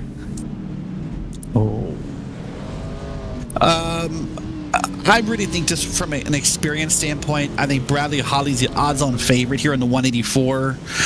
But, you know, someone who does well at classic racetracks, Justin, is Mark Kalin. He's had some moments of just brilliance this season. I'm looking forward to a Mark Kalin victory. We mentioned during the truck broadcast that we would at some point be doing a radio portion for tonight's festivities. We're going to be doing that from the start for the first 5 minutes of this Grand National race, depending on how the cautions fly. We'll see. Originally, the plan was for after the first caution for trucks. The yellow flag stayed in Barney's pocket. That didn't come. We'll do that here in this one for this race. So with that being said, Derek Watson will be set up on the back straightaway. I'll be on the front straightaway. They're going on green as we get all set to go. It's the PRL Grand National Series as it gets set to go. Inside line controlled by the 11 machine, Dustin Scruggs. Bradley Holly starts to the outside of the 184. Dustin Scruggs a little bit further up as they head to the green start and start zone. Green flag is out. We're racing at Darlington. Bradley Holly with a better launch from the high side. Keeps it dead even entering turn 1. Down to the bottom goes Scruggs. Clips the apron. Holly gets loose from the top, but keeps it dead even for the backstretch. Side by side, they come out of 2 now. Scruggs and Holly got cars behind the 3, 4, 5, all the way back, single file behind him. Now it's a pass for the bottom here, and that's Mark Kalin getting up there. And there's loose in the turn to a 3. In the wall goes the 25. Still in the fence right now is Danny Cervantes. He was 3rd. He's all the way to the back. Top 4, single file out. Bradley Holly leads the first lap from Darlington through 1 and 2. He makes his way to the top of the banking, nearly pushing himself into the fence, keeps it away from the wall as they exit the corner. Holly, now your presumptive points leader at the end of this race here, is now leading Scruggs, Kalin, and Evans around, doing a great job. Just wants to stay patient here, gets to the bottom of the corner and rides around here, but a pass for second from Dustin Scruggs is possible here out of 4. Scruggs loses the second position on the inside line. Mark Kalin making the move. Now Kalin tries to get the boost down the front straightaway, trying to keep up with his teammate. Lockstep into the line. Now Jeff Evans starts to get a better run on Scruggs. Scruggs struggling to start the run. So what about 1, 2, 4 here down the back straight? You see Evans kind of slowly moving around, wants to find his way around Scruggs, but cannot make it happen just yet here. And here they are through turns 3 and 4. The scenes of Days of Thunder, well, they're becoming almighty and all colorful up front. A 1-2 for the Days of Thunder paint schemes. Kalin keeping lockstep still up front. Doug Evans slips on back for the 5th position to round out that trio up towards the front. Mark Kalin hoping in Days of Thunder style to find that magical extra gear and press on it, but right now is doing an impressive job up here at the 53-minute mark and getting closer and closer to Holly in 3 and 4 and might be trying to set up a pass. Kalin goes lower on the quarter exit and lines up instead, same order. Holly still remains up by 1/10.5. Holly goes higher for turn 1. Kalin trying to go for the charge. Kalin with the better run to apex. He's on the doorstep. Holly sliding. Holly is sliding in now to 2. They come. Kalin right there, a little bit of draft, trying to help him along. Thinks he wants to peek inside, but can't make it happen yet. Now down through the corner, 3 and 4. Kalin about a half a car, full car higher, and cannot make that pass yet, but you can see the gears turning inside his head. Front straightaway already on lap 6 as Kalin shows the nose, peeks back into the line, now cuts low once again. Holly covers it off. Back up towards the Darlington signs. They pass the billboards for turn 2. we come out of 2 now. These two are best friends. They hang out all week together. They game together. They talk, and they really show that respect on track here. The gap is about the same here. Feels like Caitlin's a little faster in the corners, but can't quite make the pass. Kalen tries for the crossover though, out of 4. Now front straightaway at the flag stand. Kalen shows the nose. Holly gives him space. Holly moves up. Doesn't give up though. Holly gets back on the loud pedal. Keeps the lead as Kalen resets it. Holly up on the top shelf where you hide the Christmas presents. Really doing a great job holding off Caitlin. Now that allows Scruggs to get close. Now Scruggs is close. Now Evans is closer. But right now it's still single file. 1, 2, 3, 4 here at Darlington. So far so strong when it comes to Bradley Holly. Right now his tempo still in the 30-second bracket. Kalen resets. Dustin Scruggs has settled on down. Battle is on for 5th. A poke from Ted Lowendick. He wants the move. Into the wall goes Doug Evans. He stumps the right front fender as they make their way out of the corner. It's 2x2 in the battle for 5th. Green flag still out. Doug Evans still moving, but hits the wall again in the back of the camera shot as we're single file up front. And Doug Evans having a very hard time here and will begin to fall back through the field a little bit. Already getting towards the 10-lap mark and quickly. Kalen seems to be settling in on the tire save. The top 4 pulled away by a solid butt for more than a second. They are all lockstep, all to the top, all past the white and red walls for corner exit. Once again, now that gap is growing a little bit. Now Holly's putting some speed into it, leaving Caitlin behind a little bit here. And now Caitlin's going to have to see if he can get faster to corners again, be a little bit more aggressive with that brake pedal. But it's still Bradley Holly leading. Lap 10 this time by. Bradley Holly still remains up at the point, still in the lockstep. Abner Acosta of note has slid on by Ted Lowendick in the battle for the 5th position. The inside line becoming one of treacherousness to be able to make passes. And you see in the camera shot single file racing on back through the field, and Mark Caitlin in that that great Days of Thunder scheme, trying to find some key to victory. End scene.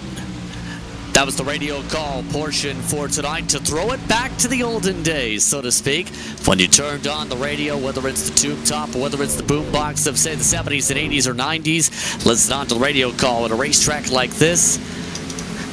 It takes a lot of effort to get it done, and there's a reason why so many honor that in the sim world. Danny Cervantes, he hit the wall early and is paying the price. He's 17th now. Yeah, he got involved with the car in front of him, just got a little bit more aggressive on the brakes and made that contact and then tried to check it up and got it loose, unfortunately. So you're right, he's falling way, way back. In fact, there's only one car behind him in Dalton Geyer now. So he will have to wait and hope there's a caution where he can get some of that damage fixed. Already 6 minutes off the clock, expecting at least a one-stopper when it comes to the fuel. We already know, based on past experience, the fuel runs around 65 to 70 laps when it comes to cars like this, in theory.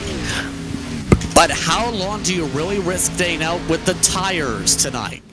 Yeah, this is definitely, in my mind, a tire track more than a gas track. And I think there will be some drivers who may ponder the two-stop method simply because of how comfortable the car will feel. That will be more important to them.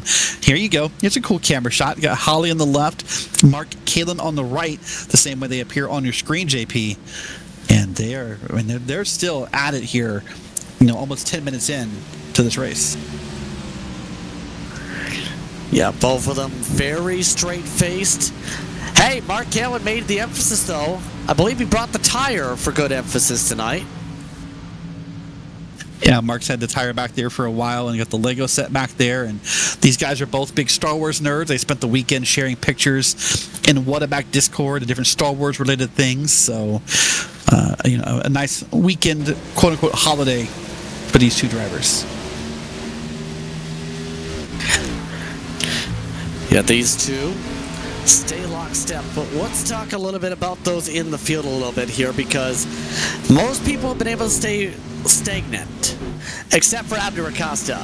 We knew Acosta struggled in his qualifying run in the 5. He's up to the top 5 in car 5. Yeah, Abner's done a great job pretty quickly here about getting up through the field. He has passed, let's see, who started behind him? Zipke, Lowendick, Colton Lane, Doug Evans would all come to mind. James Morgan started above Abner Costas. So those are the names he's passed so far in this race. And this is why he was already in the conversation, I think, for the long runs here tonight. He knows how to save. He knows how to run. He's already a tenth of a second quicker than your race leader. And right now, the battle, essentially, in my mind, for the points, has to come down between Acosta and Holly, because Regan cannot drop this race. He dropped last week. So these two drivers are now essentially battling for the points title. But right now, Acosta has a lot of work to do to catch up here. But here's Lowendick, here's Adam Zimke, here's Colton Lane in the background. And so doing a great job. Is that Colton Lane is that a Wells Fargo throwback? Colton Lane, that is Mark Martin in a coffee throwback. Oh, that's right. You're right. That's the coffee throwback. I apologize. Yeah, people forget that was the paint scheme before the one that he always runs. You know, it comes to mind here, JP, that what I want to be Mark Martin throwing back at a Grand National race. Like maybe you just got to make sure you know when the race ends, I guess, right? I mean, he's still won about 50 plus races at this level. That's fair. Danny Cervantes out of the race. He's your first DNF, 2 laps down. That really was a hard hit in that wall you saw right there. And these cars are not quite as durable as the trucks in some manners, and how they behave and how they react. And it's been a really unfortunate season for Danny as part of RBM. When Danny's on and Danny gets the good luck, he has a great race, but it feels like that hasn't happened lately for him. So here's Ted Lowendick, number 72, in a classic Dale Jarrett paint scheme, trying to run down Abner Acosta, trying to run down Jeff Evans, and see what he can make of this here.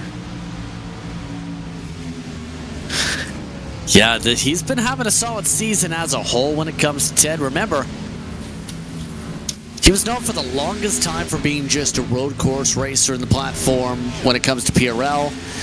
He chose Dale Jarrett tonight because he was his favorite growing up. In fact, if you look to his sim room, not sure if we can see it from the sim room tonight, he actually has a picture of him getting the autograph from Dale Jarrett when he was 8 years old. That's really cool. That's a way to make a fan, way to make a memory to having a favorite driver. Sometimes our favorite drivers and favorite athletes are tied to moments like that at those young, impressionable years when you're trying to figure out, who you want to root for and who you want to support. An autograph at a moment like that will stick with you forever. He is right now trying to set things up with things compressing now, with Acosta gaining about a second or so with all the tire wear, but nowhere to take the run. Clean air is a virtue here. You want it when you can get it, and right now Acosta's pace is slowed down in the dirty air. Yeah, Lowendick's doing a pretty great job at keeping Acosta in sight and kind of follow the lines here, do what he can. But look at that difference in lines there. Lowendick stayed high, Acosta went low. And it's just a battle on. Look at that, Lowendick closing really quickly. Yeah, right now just getting bundled up in the midst of the traffic. Lowendick right now running 30.9s. That's how start the fall-off is. 31 flat for the cars in front in the train. Jeff Evans fourth, leading this choo-choo train. Yeah, Jeff Evans doing a great job here up in P4, trying to keep Dustin Scruggs in reach. And see if he can do that. But right now he's under attack by the 5 and has to worry more about that than what's ahead of him here at this very, very tough track. So far, I know it's a smaller car count, JP, but so far, a few less Darlington stripes than I think where we were in the truck race as of this point. Well, you're saying that up at the front. If you go to the back, there's a lot of them. Acosta recently had a scrape. Doug Evans has had a few. Chris Dean, Nick McLaughlin, and Dotson Geyer have had several scrapes to the wall. A couple of those names just mentioned already have crumpled up the fenders. And with the way things are looking, some of those drivers just listed are going to need a caution to be able to get their cars fixed. Acosta in the battle, though, despite the scrape, doesn't seem to be impacting the speed, just no place to pass yet. No, it's a very difficult place to pass because you don't really want to be too wide in the corners. There's not really enough space to do it. You can, but it's very, very, very, very tight. So you really have to set it up there like Caitlin's trying. Well, maybe Caitlin got loose there, but that's the kind of move you want to make to pass. Although I think Caitlin's move right there was out of looseness more so than desire. Yeah, right now it looks like for now things look calm. But we already talked about this in the trucks. Drivers tend to struggle in about 10 laps from now. Yeah, so we'll wait and see how these tires behave, and if anyone wants to make the one-stop run or who wants to make the two-stop run, those will all be questions that we'll answer in about the next 10 to 15 minutes, I would assume. Here's a battle. This is Chris Dean, Nick McLaughlin, Dominic Benign, JC Evans, and Dalton Geyer. This is towards the back of the field here. And look at this. I think we're about to see a pass here on Nick McLaughlin. Yeah, this is involving a lot of those that have already damaged portions of their right front fenders here, down a bit on the straight line speed. They're running half a second slower than some of the drivers in front. That's how bad some of the damage is built up on all these cars in the train. By the way, since we're in this part of the pack, if we can go back to Dalton Geyer for a second, I think it's sort of fitting we focus on him for a second, because you and I were talking about monster trucks pre-race. Well, Dalton Geyer says this is a throwback to the debut look of Gravedigger from 1984. I'm going to need a context backstory. Did I miss when Gravedigger was this color scheme? I don't know, but we have it. Funnily enough, our producer just so happens to be one of the main people involved with Monster Jam. Joshua, take it away. All right, I make a quick cameo to explain the backstory. So, back when Gravedigger was first invented, it was a red primer mud truck that Dennis Anderson, the creator of Gravedigger, spray painted the name Gravedigger on the side. Well, when he started to get more gigs crushing cars, he made a larger truck than just running in the mud, went to a local farm equipment painter that painted all their farm equipment blue and gray. So he got a really, really good discount on blue and gray paint. So he painted that truck blue and gray. It is now known as Gravedigger the Legend and ran recently, ended in around 2015 as a separate Gravedigger team truck. Now you can see it at special Monster Jam events on Gravedigger anniversaries and whatnot. So there was my cameo here in the PRL Grand National Series, just explaining the history of a monster truck that I know all way, way, way too well. Well, there's our producer Joshua Leeds, as Justin said, works with Monster Jam, and that is because it is the 40th anniversary of Gravedigger, Justin. That's why Dalton Geyer has picked that paint scheme. So I thought it was just sort of ironic you and I were discussing Monster Trucks pre-show, and I had no idea that paint scheme was coming. Yeah, that's an interesting throwback, and you have to reach all the way in the history books to find that. I believe several of his crew members also work with Monster Jam, like Dalton Geyer, like Zach Panzarilla, hence why they would know that, to go that far back. You know what's going on, though? Bradley Holly's running away. Mark Kalen's backing everything up. Yeah, it looks that way, doesn't it? It looks like Mark Kalen's losing a little bit of speed, and it looks like now that Scruggs, Evans, Acosta, and others trying to find a way around here safely. This has become a bit of a line that you don't see here. So this tells us probably that the front car in line is not going as fast as the others want him to. Yeah, right now, 31.6s. With how he's been able to handle the car, he also is starting to become a wall sponge again. So here's the alternate thought, though, that I'm going to put in your head. If Mark Kalen wants to make this a one-stop run, is he backing this car up to make sure he has the gas for a one-stop run? Yeah, that's a huge question. Because right now, we're at 38 minutes to go. We're almost at the green light on fuel. And this is a track you can pop the tires if you go too far. We've seen it before. Yeah, we've seen it a bunch of times. I've seen it personally. It's no fun. It's a difficult track to recover at once you are down a tire. But here's Jeff Evans now making the pass on Scruggs. I think got a small bump draft to the corner. Looked like there. Yeah, Evans having to go back in line and reset behind Scruggs, but Acosta did hold off Lowendick in that. Funnily enough, Jeff Evans, with all these Metallica Thunder paint schemes, he was the one who designed a lot of them. Yeah, Yeah, Jeff Evans responsible for a lot of the schemes that appear, well, maybe not a lot, but a good number of schemes that appear in PRL across both trucks, I think Cups and Grand National. Jeff often is known as a painter. In fact, he has we saw his rig, or I saw his rig last week. He has one PC in this room for racing, and another PC sits for Photoshop. Oh, a bit of a lift there from Scruggs. He had to let them go. Dustin Scruggs nearly got squished in the fence. Now Lowendick had to tap out to avoid squishing Scruggs. Yeah, Acosta make the pass. Lowendick did not. So your new order of those four is Evans, Acosta, Scruggs, and Lowendick here. And Scruggs currently the best of the RBM cars on track, but he's currently running P5. 37 minutes on the clock. Holly right now the longest run speed, or rather best on the long run is what I'm trying to say. Acosta finally looking to get free, find some space to work. Kalen's ran away a bit, Jeff Evans has fallen off a lot, and now it's Acosta with the preferred line. Now this feels like just sort of that natural progression is happening where Acosta works his way through the field, almost got a little contact there with Evans, but avoided it. But here they are side by side. Nope, Acosta backs out here to the corner and says he'll live to fight another day. So expecting pit stops in about 10 minutes or so if you split the race in the middle. So, Ooh, first pit stop, by the way. Sorry to cut you off. Oh. James Morgan already down pit road. Already done with his pit stop, actually.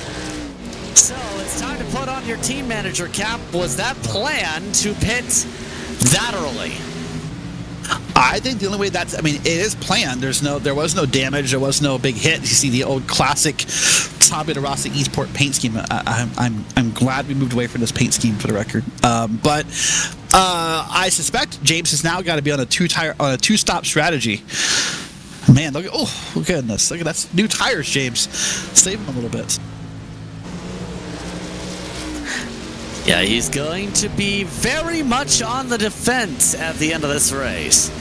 Dustin Scruggs is still on the defense in the backdrop, by the way. It looks like his tires are starting to fade. It's still good defense for Jeff. So, it is Throwback Week, JP, and I'm going to put you on the spot. You and I did not discuss this, but do you have a throwback memory of Darlington? I wonder 2003, Ricky Craven, Kurt Busch. The side-by-side door-beating finish is a great one, yeah. To emphasize the point on why that comes to mind, is 4 days after a rear-wheel event a spoiler? No, I think we're good. So, for those who didn't see over the weekend, NASCAR had its closest ever finish. That surpassed the Darlington one for the first time in 20-plus years. It was a pixel difference on the cameras at Kansas in what was a wild one between Larson and Buescher. But what comes to mind, that finish is what inspired, I think, a lot of people to want to follow NASCAR, and better yet, especially for at least the generation of those who grew up as millennials, wanted to be announcers for NASCAR when you have the chance to call eventful moments like that. With Kurt Busch trying to offense, Ricky Craven bouncing back, and then you have Dave Blaney trying to catch them in the backdrop, just hoping something else happens.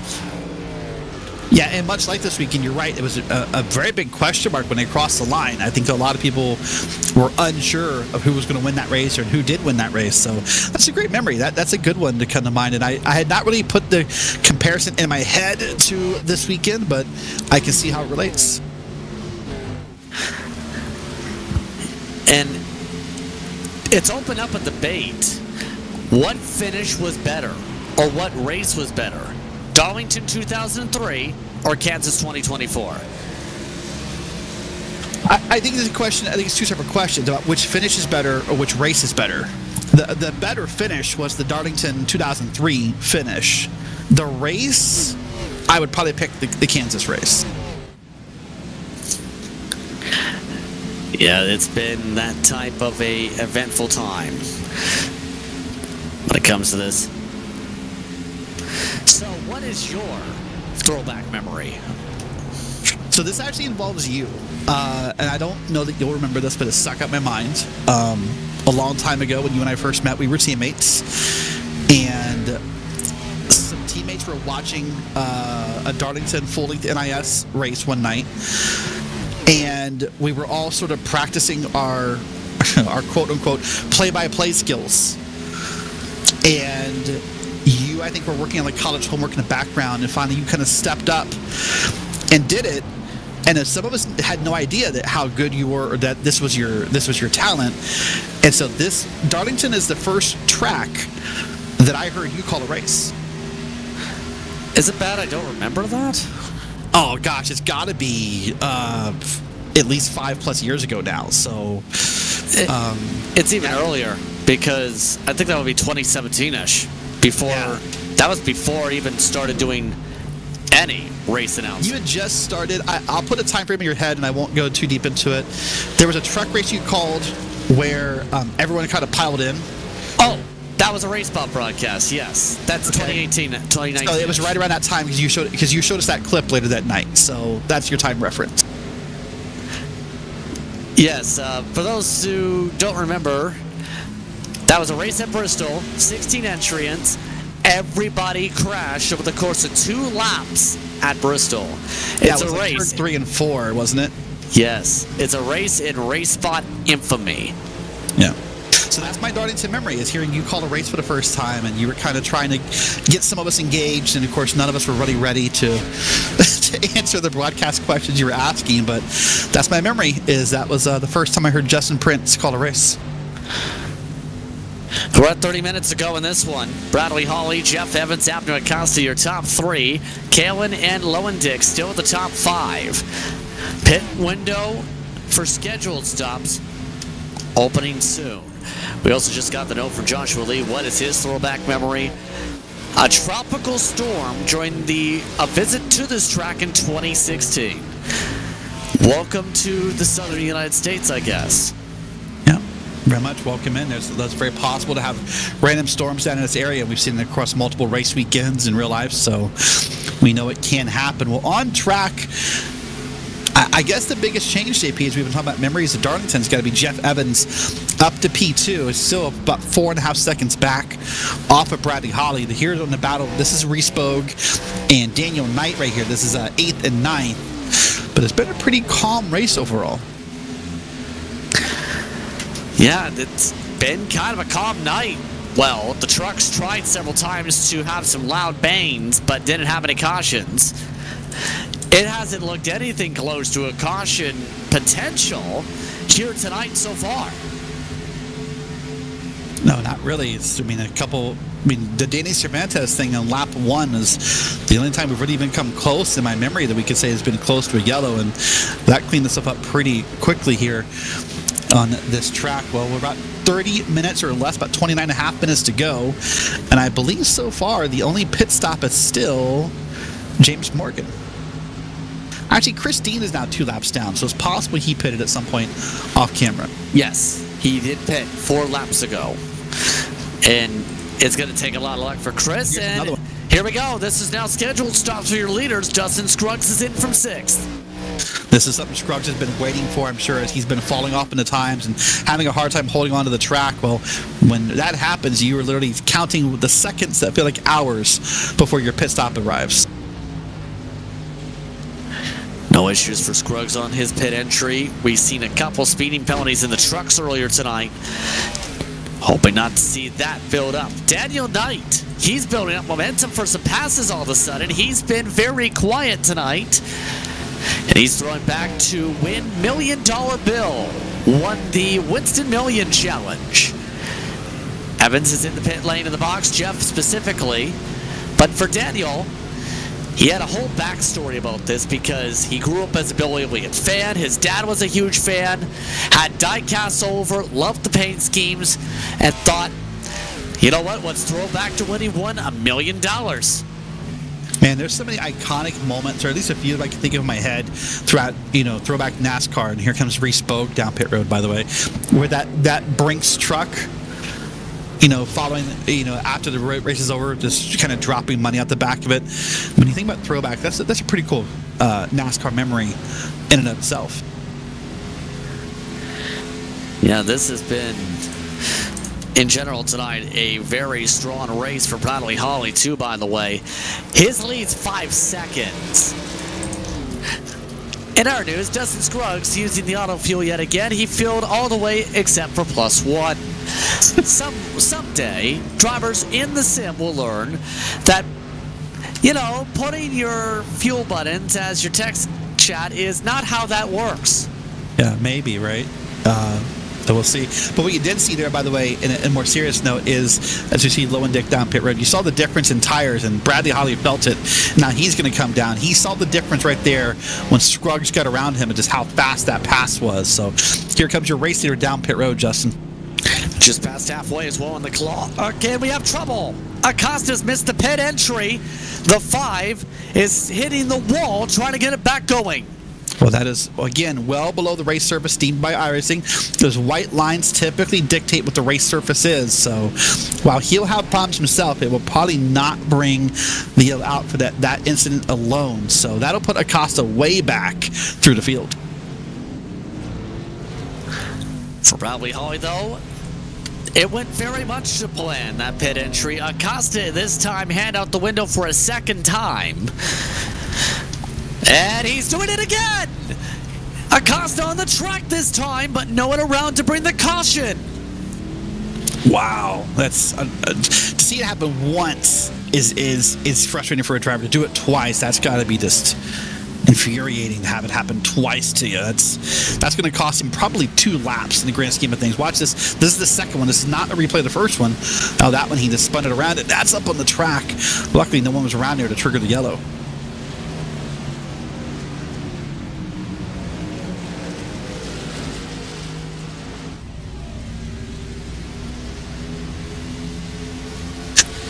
You know, JP, what sticks in my head about the memory and the throwback, what we're talking about this weekend, or this week, pardon me, with Darlington.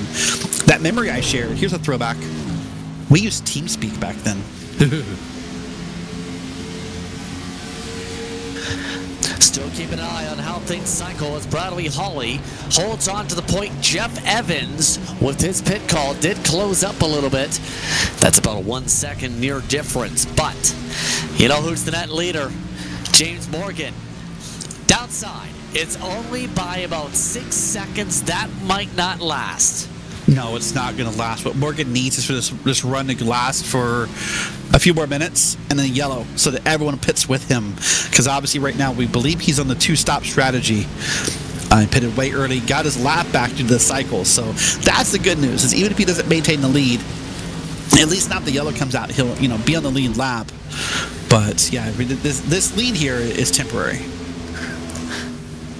If he is trying that strategy, and I'll ask you, knowing you probably discussed this at least, I would think, since you're his team manager, well, did they think about the 49 seconds in the pit lane it will take to put on a new set of tires? I think what went through James's mind was really the comfort of the track, and I think the anticipation that more drivers would make this call with him. That was what we did discuss last night, was sort of a belief that more drivers would try the 2-stop run with this, how these cars could behave. Luckily with the overcast clouds, the track's probably a little cooler than some of us thought it was going to be. But I suspect right now James is regretting knowing that he's the only person on this particular strategy. Colton Lane currently in 6th with how things have cycled. Reese Bogue cycled in front of Mark Kalin. Kalin stretched it a little bit further than most, and he's now trying to go on the prowl. Yeah, so things are beginning to cycle back through in their quote-unquote normal spots here, but Mark Kalin's all over the back of Reese Bogue here, so this is just... These are two drivers who kind of always seem to find each other on the track, JP. At some point in a race, there seems to always be some kind of war story post-race about a lap or two where Kalin and Bogue found each other. Yeah, they seem to have been attached to the hip in some races this season. But Lane himself is doing pretty solid if you look at the averages. Right now he is running 29.9s with the tires. That's currently 2/10 off your leaders, but he is right now in the same ballpark as Evans, Scruggs, a lot of others in terms of being able to play defense here. Yeah, doing a pretty great job here of playing that defense and just kind of making that car as wide as possible. You see up to the corners, kind of using both lanes, trying not to give Kalen an obvious run in or out of the corner, and doing it brilliantly here. Well, we're now 22 and a half minutes left, JP. We're still green flag racing. You know, all looks pretty calm, minus Abner Acosta, who amazingly right now, JP, to me, is still on the lead lap. Has he actually taken his pit stop yet? I'll look into this. Sorry. Everybody's pit so far. Wow. Ollie has now taken over the lead, and by a wide margin. He looks very calm tonight with how it's going. Yeah, it looks very calm right now. Going to come up on that Gravedigger paint scheme with Dalton Geyer behind the wheel. Now, as we get to the lap traffic portion of this race, this will be another tense moment for Bradley Holly, just because of how hard it is to pass here. That traffic becomes a concern. Here's a couple of drivers. It's Jeff Evans and Dustin Scruggs getting around James Morgan in that old classic blue and silver. You know, it's my car. I'm going to call it a monstrosity. I'm allowed. I'm thrilled that it's no longer the TRE look. Yeah. Who thought putting dark color on dark color for the E was a great call? No offense. I'm sorry. No, it's a great question that I wish I had a better answer for. We thought leaving it open air would be a good idea at the time, and hey, sometimes what you think of in the moment and what you get when you pay for the paint scheme are two separate things. No, it was not a good idea. It was a horrible scheme. The lines are very basic. The colors were awful. Typically now James runs that black, white, and I think he's just a red for Grand Nationals. So yeah, this is not our best moment. We just look for Tur instead of Trey. Yeah, Ted Lemondick, meanwhile, makes the pass. And he's up to fourth. Next up, we look at the battle going on for what will very likely be for fifth pretty soon. Bogan Kalen. Kalen has been pushing. He's already passed by the 60 and the 17. I mean, you and I both know that there's just certain tracks that, for whatever reason, Justin, they are Mark Kalen tracks. They are tracks that he excels at, and typically it's the more classic NASCAR track. It's this, maybe places like Michigan or just places that have seemed to have been on the schedule for a long time, and he does well. Here he is now getting around Reese Bogue here. This will be the battle for 6th and 7th, as he's probably going to make the move here out of turn 2, I'm guessing. Yeah, he's trying the lower line, trying to keep it away from the wall for a moment. Not quite there yet. It does take a fair bit of time, almost like a short track, to get it set up. Yeah, as I said, you just don't want to do it in this corner. There's not a lot of space here, so you want to try and be polite and set yourself up and keep both of you safe by not passing the corner if you don't help it. Yeah, indeed. Knight has also passed lane in the backdrop, by the way. Here comes Kalen. He wants high side. Bogue taking an interesting line there to the inside as they reach lap traffic, or rather, they reach James Morgan. Yeah, top 5. We'll see how Morgan plays into this battle, if he becomes maybe a moving roadblock for these guys. These guys have way newer tires than Morgan does at this point, and you can see it in how fast these cars are. This is an onboard with Kalen. Both now to the inside of Morgan. Bogue gets by cleanly, and Kalen does the same. Bogue very lucky to get back on the gas when he did. Looked like the stab in the gas may have kept him from hitting the fence. Well, he would argue that with that battle with James Morgan, that Bogue sort of won that battle because he got to pull away a little bit, but that gap is closing pretty quickly here as of this moment. Well, having a great time here with Throwback Week. Lots of old throwback schemes. There's more to come on Sunday night, Justin, at 8:30 p.m. Eastern. I think it's going to be Dylan Coyle and Robert Hill on the call in the PRL Cup Series. They got some throwback schemes in there as well. There's I think there's a couple number 9 cars in there as well. Bill Elliott's going to be in there. I think Chase Elliott throwback is in there. So more to come on Sunday. And that should be an interesting one. Expect shifting at Darlington, for one. But 2, expect tire wear to be huge at that track. Scruggs has been reeled in by Lowendick. Kalen still boxed in behind Bogue. Keeping an eye on third. Lowendick's on the charge. He might get a top 3 here at this rate. He is in top 3 for right now. Yeah, he's going to try to slide up and complete the pass, and he will. Nice job right there. Gets ahead of Dustin Scruggs. Now he will go and race down a teammate in Jeff Evans. So right now this is a waterback 1, 2, 3 here at Darlington. A great night for the team standing side. Yeah, it's been looking very good for them as an organization. Good on the paint schemes, but even better on the pace front.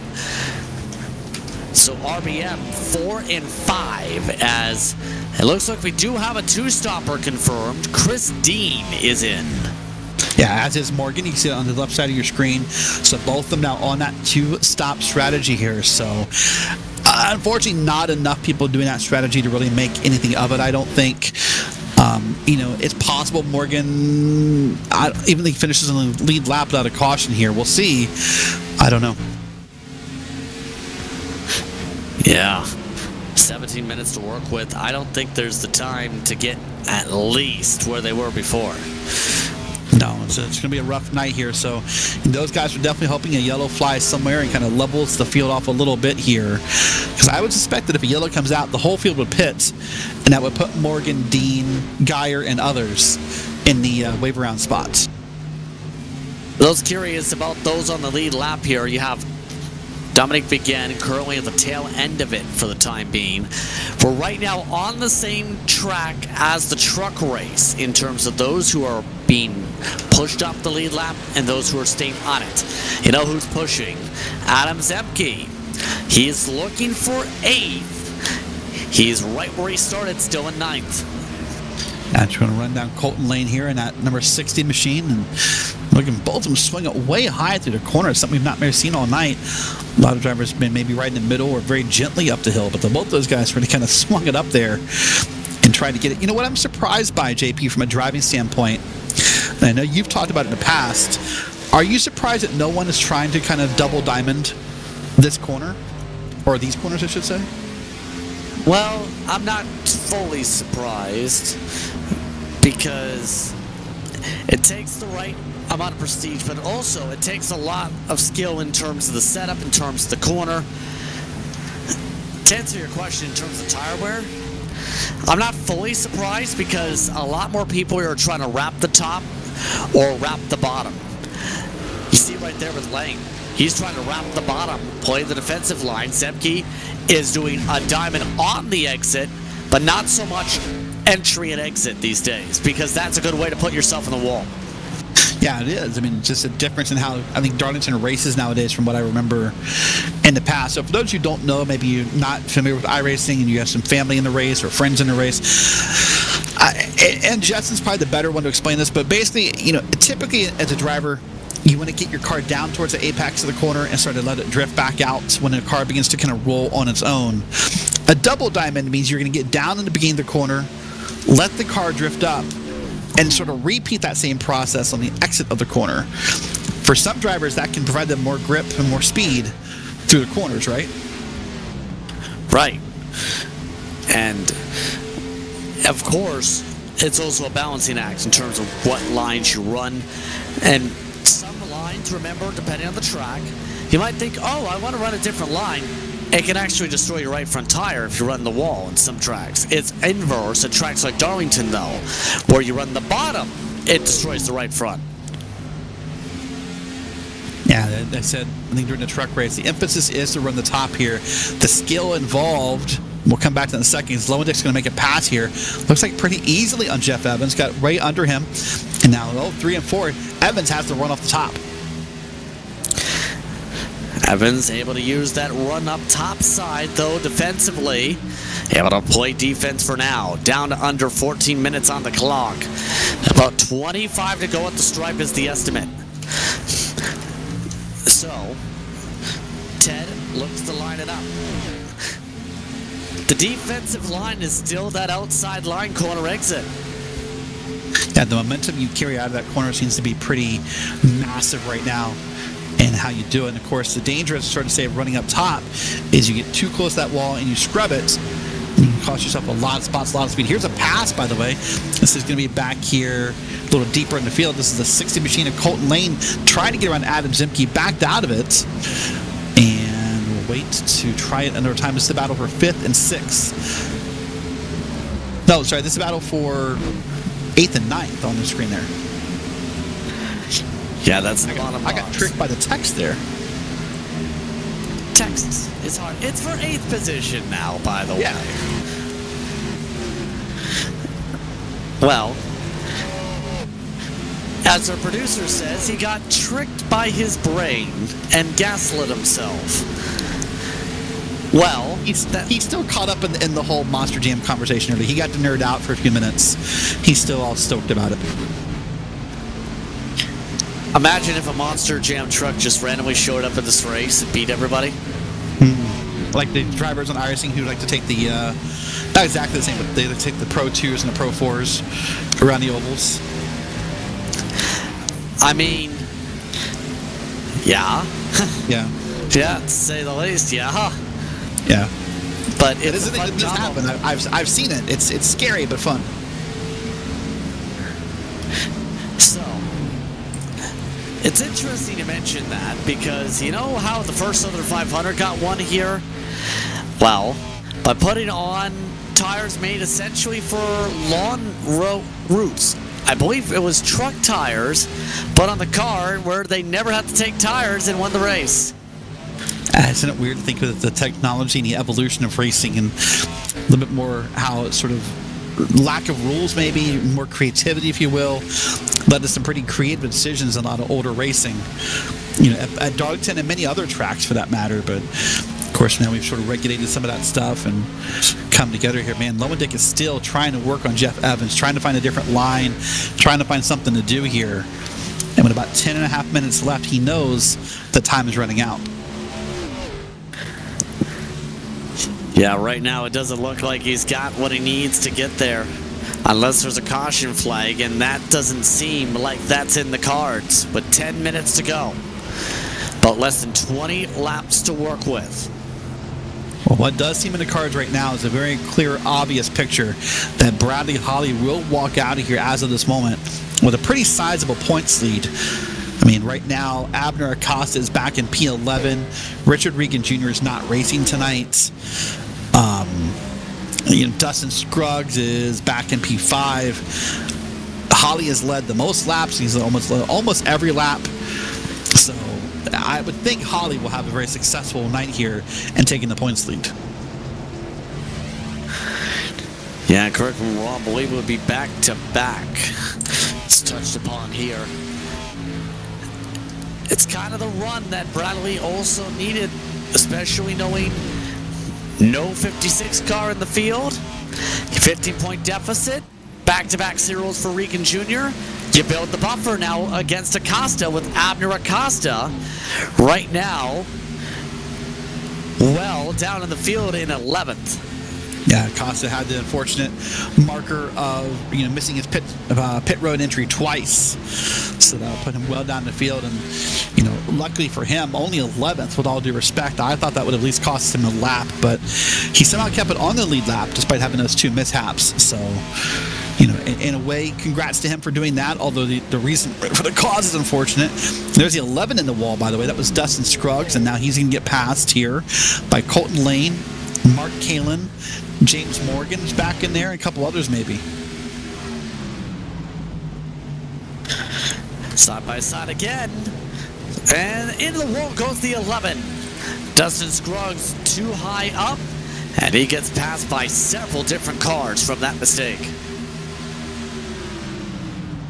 Yeah, so there's that big mistake paying off for the other drivers, as you said. And this battle is still on right here. These guys have been bumper to bumper. I'm sure Ted Lowendick has seen all of that mellow yellow inspired paint scheme he wants to see in the past 10 minutes or so. He just wants to get around it. And, Ted sort of showing an this is a Dale Jarrett scheme. So I love that look. That's probably, as far as going throwback, I mean, as I said, the block letters, kind of the very even lines, the color choice, that might be the most throwback look of the evening in some forms.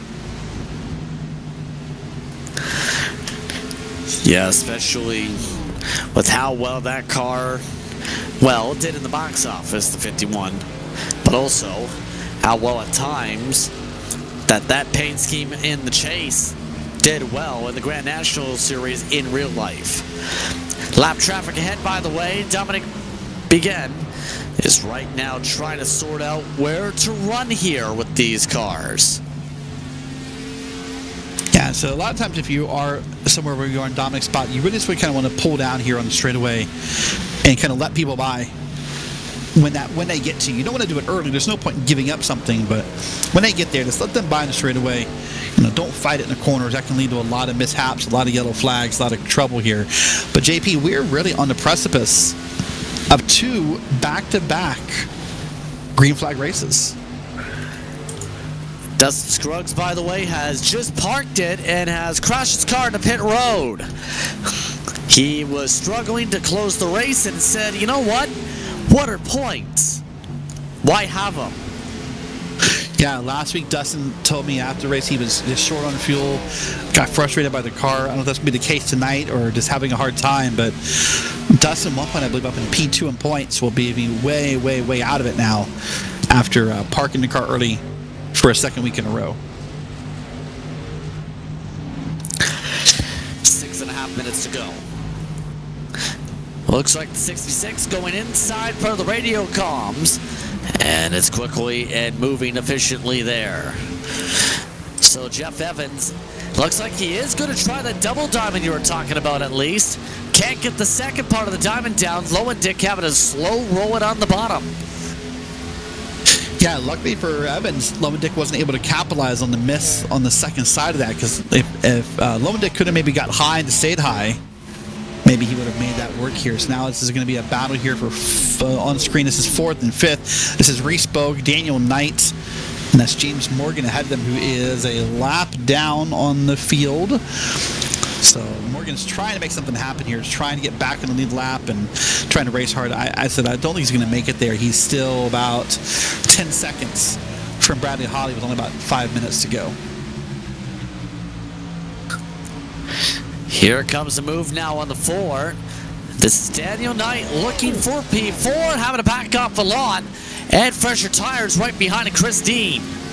And Reese Bogue all over that wall, just really kind of painted that wall. So not even can you get a black stripe on that car, JP. That car's already kind of mostly black, so it's going to be hard to see a black Darlington stripe on the side of that car. It's more so white scuffs on the car than it is a black stripe on the door. And that forced Knight to have to regroup here. It looks like Chris Dean is saying, I'm 2 laps down, I'll let you fight. Yeah, in fact, if I was Chris Dean, I might even back out a little bit more out of this. Just, you don't want to be caught up in something. There's no point in battling these guys that hard. Just let them fight, and maybe you benefit from it somehow, as Dean just kind of said hello to the wall there. And just kind of body checked it. It's good. It's still there. It still works. Under 5 minutes to go. We are already at the point of no return, by the way. Ted Lowendick still cannot get around Jeff. And he nearly puts it in the wall. He's so tight. Well, now with the clock where it is, and as you said, the point of no return, you cannot be patient anymore. Now you have to go, because you have to know that any moment now, whether it be the yellow flag or the checkered flag, this race ends pretty soon. So now the patience is gone. You just have to kind of go for it and be aggressive and hope you don't hit the wall. Speaking of the wall, Ted Lowendick nearly puts himself into it. Working at about 6 estimated to go at the stripe for these cars. The Boeing backstretch, still no stretch for Lowendick towards the bumper. Behind them, Knight, he's regrouping again. He lost a lot of ground after some slides, but now seems to have tightened it up on the grip. He's going for the diamond. Yeah, doing a pretty good job there and trying to make some things happen here late in this race here. Bogue under attack here by 2 cars. Of course, one of them is a lapped car behind him, but seems to kind of still be up in that battle as the lapped car hit the wall there. The 17 is now going to try to dig it low, and Bogue looks to block a little bit. Yeah, a lot of defense right now on the doorstep. Still have to get the run, though, if you're Daniel Knight. Looks like he's got one.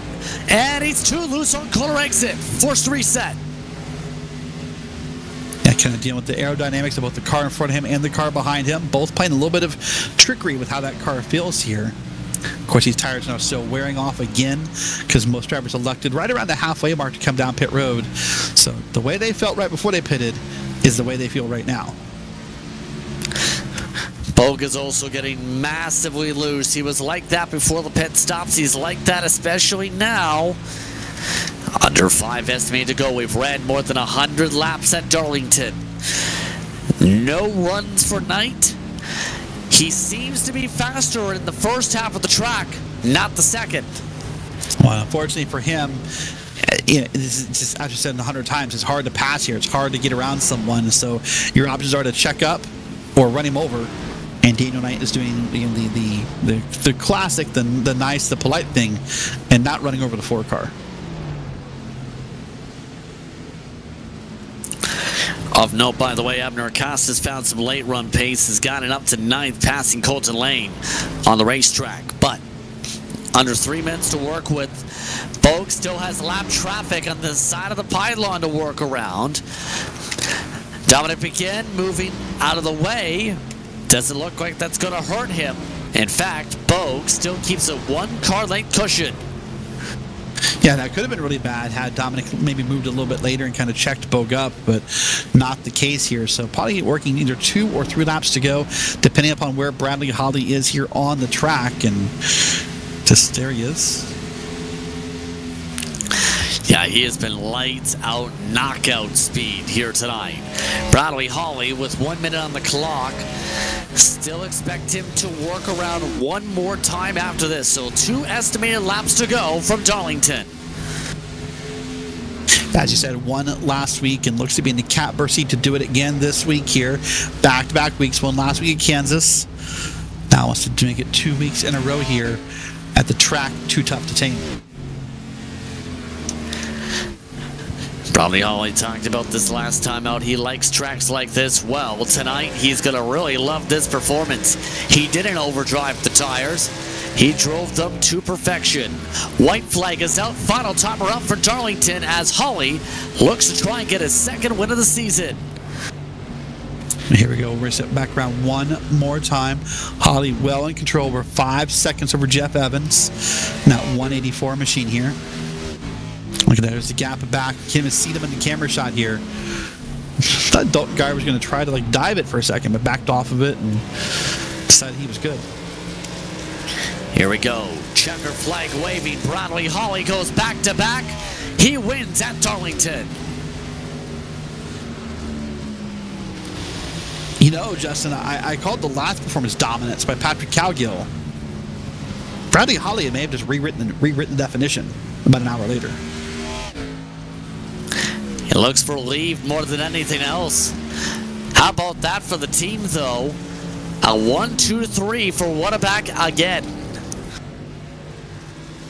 That's definitely going to help them in the point standings and really help increase that lead over RBM and other teams out there. But man, what a great run. What a great run all night long by everybody. But a 5-second win for Bradley Holly. 5.9 seconds. Again, that differential for Holly over Jeff Evans here tonight. It's Bradley Holly who gets the win at Darlington. Take a look at the results here as Holly gets it over Evans and Lowendick. A 1-2-3 for the organization. Bogue and Knight finish 4th and 5th. Kalen, Zepke, Doug Evans, Acosta and Lane, your top 10. 11 tonight went to J.C. Evans. Last on lead lap was Nick McLaughlin. Geyer, Morgan, Begin, Dean, Alonso still finishing the race. Scruggs and Cervantes, your DNFs. Still waiting to hear from drivers here tonight. Your thoughts, Derek, on this one? What impressive clean racing. At times like this, the PRL shows what it's capable of, and great, solid, clean racing that is fun and competitive all night long. I'm stoked with how this race went.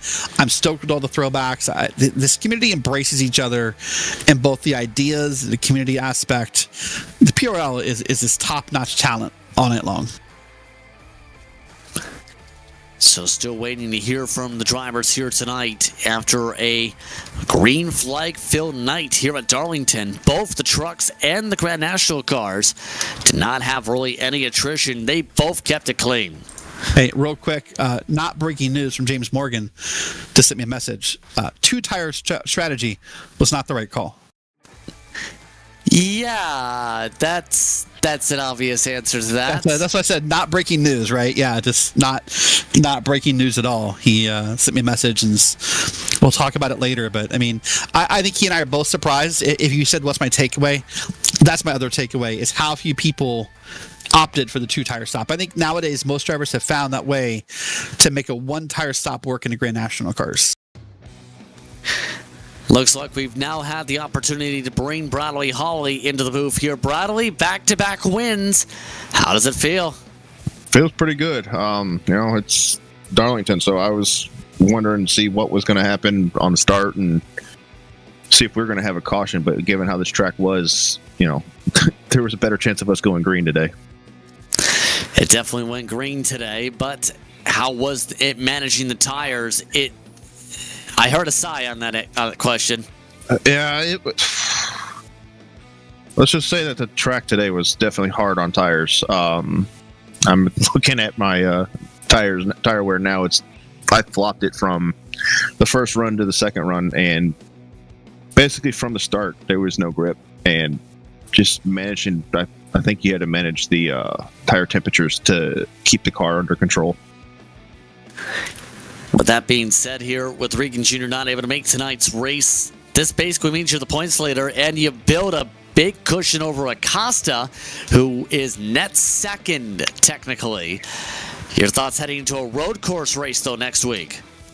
Abner's going to be fast next week. I plan on farming some iRating next week for the roadside, so I can get my iRating up a little bit more over there, and try to get as many practice races as I can, and try to take the fight to Abner. We'll have to see how it goes next week. Any shout outs you'd like to give here tonight? I want to give a shout out to Ted. Another top 3 finish. He's been killing it this week or this season.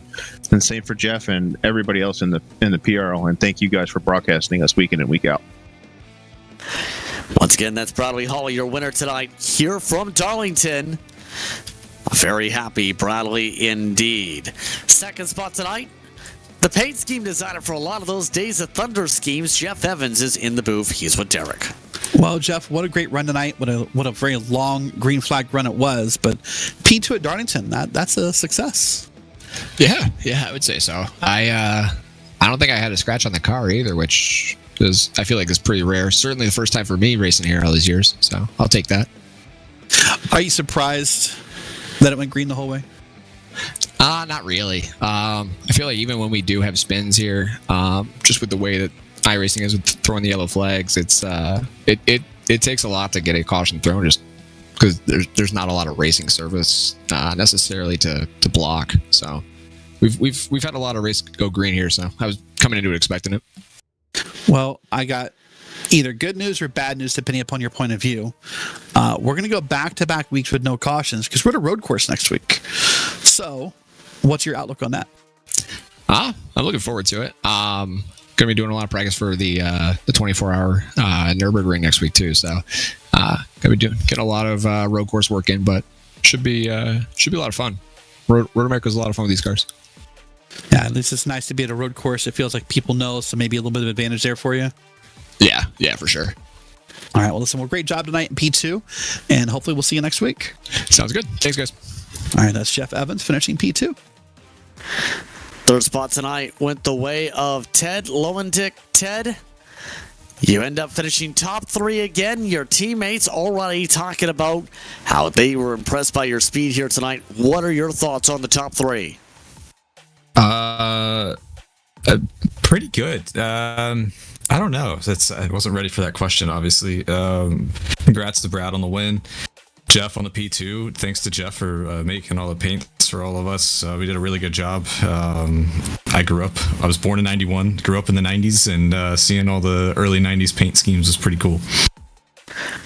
Yeah, you went with Dale Jarrett on the paint scheme. It mentioned how you have met him for an autograph. So tell us a little bit about meeting Dale at age 8. So I might have lied on the time. Might have been 9. I don't know. I'm looking at the photo now. It looks like it was photo stamped in 2000. But if you have my webcam, pull it up. I believe we do not, but we will. Well, there it is. Yeah, there's a very young Ted, and this is a much younger Dale Jarrett than he is now.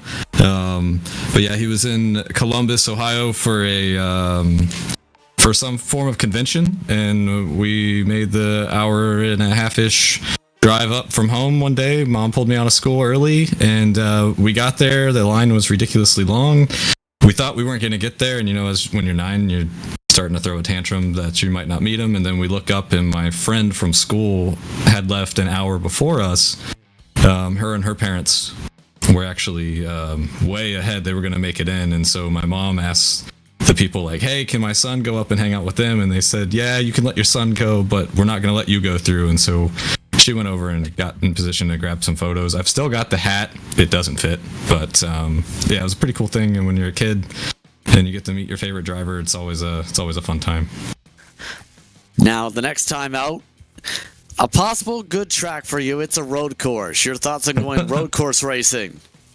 Oh, these cars are horrible on road courses, but they're a lot of fun. So I think last time we were there, I finished 5th or something like that. So it'll be fun. We'll see. I remember tire life is horrible in these cars on road courses. That's why Abner usually wins them. He's able to somehow save the rear tires and not burn them up. So we got to put in a lot of practice this week and prepare, but we should be good to go. And hopefully we can be competitive next week. Any shout outs you'd like to give here tonight? Let's give a shout out to Miracle Flow. They're a sponsor for What It Back. They do things with mullets. I don't have a mullet, but I hear their product is really good. So if you've got a mullet and you want to try it out, check out Miracle Flow. Thanks again to Jeff for the paints. They look great. Thanks to you guys and to PRL for always having a fun time. And my parents for watching each week, because I know they're watching now. My mom's probably tickled to death that I brought her up in an interview. So. Well, thank you very much for the time, Ted. Thanks, guys. Ted Lowendick coming away with the win here tonight, rounding out your top 3 finishers here on RaceSpot. On that note, Derek, your final thoughts as we get ready to go road course racing next week. My final thoughts would be I had a fun, amazing night thinking about memories and looking at memories of things past, but now we look into the future and a beautiful, beautiful Wisconsin road course. Road America, the track, May 15th, the date, 9:30 p.m. Eastern, here on RaceSpot. On that note, it's time to say goodbye. For my broadcast partner tonight, Derek Watson, for our producer, Joshua Lee, I'm Justin Prince saying so long. Enjoy the rest of your day or evening. You've been watching RaceSpot for coverage of the Precision Racing League and its trucks and Grand Nationals here at Darlington. We'll see you next time out from North Wilkesboro and from Road America.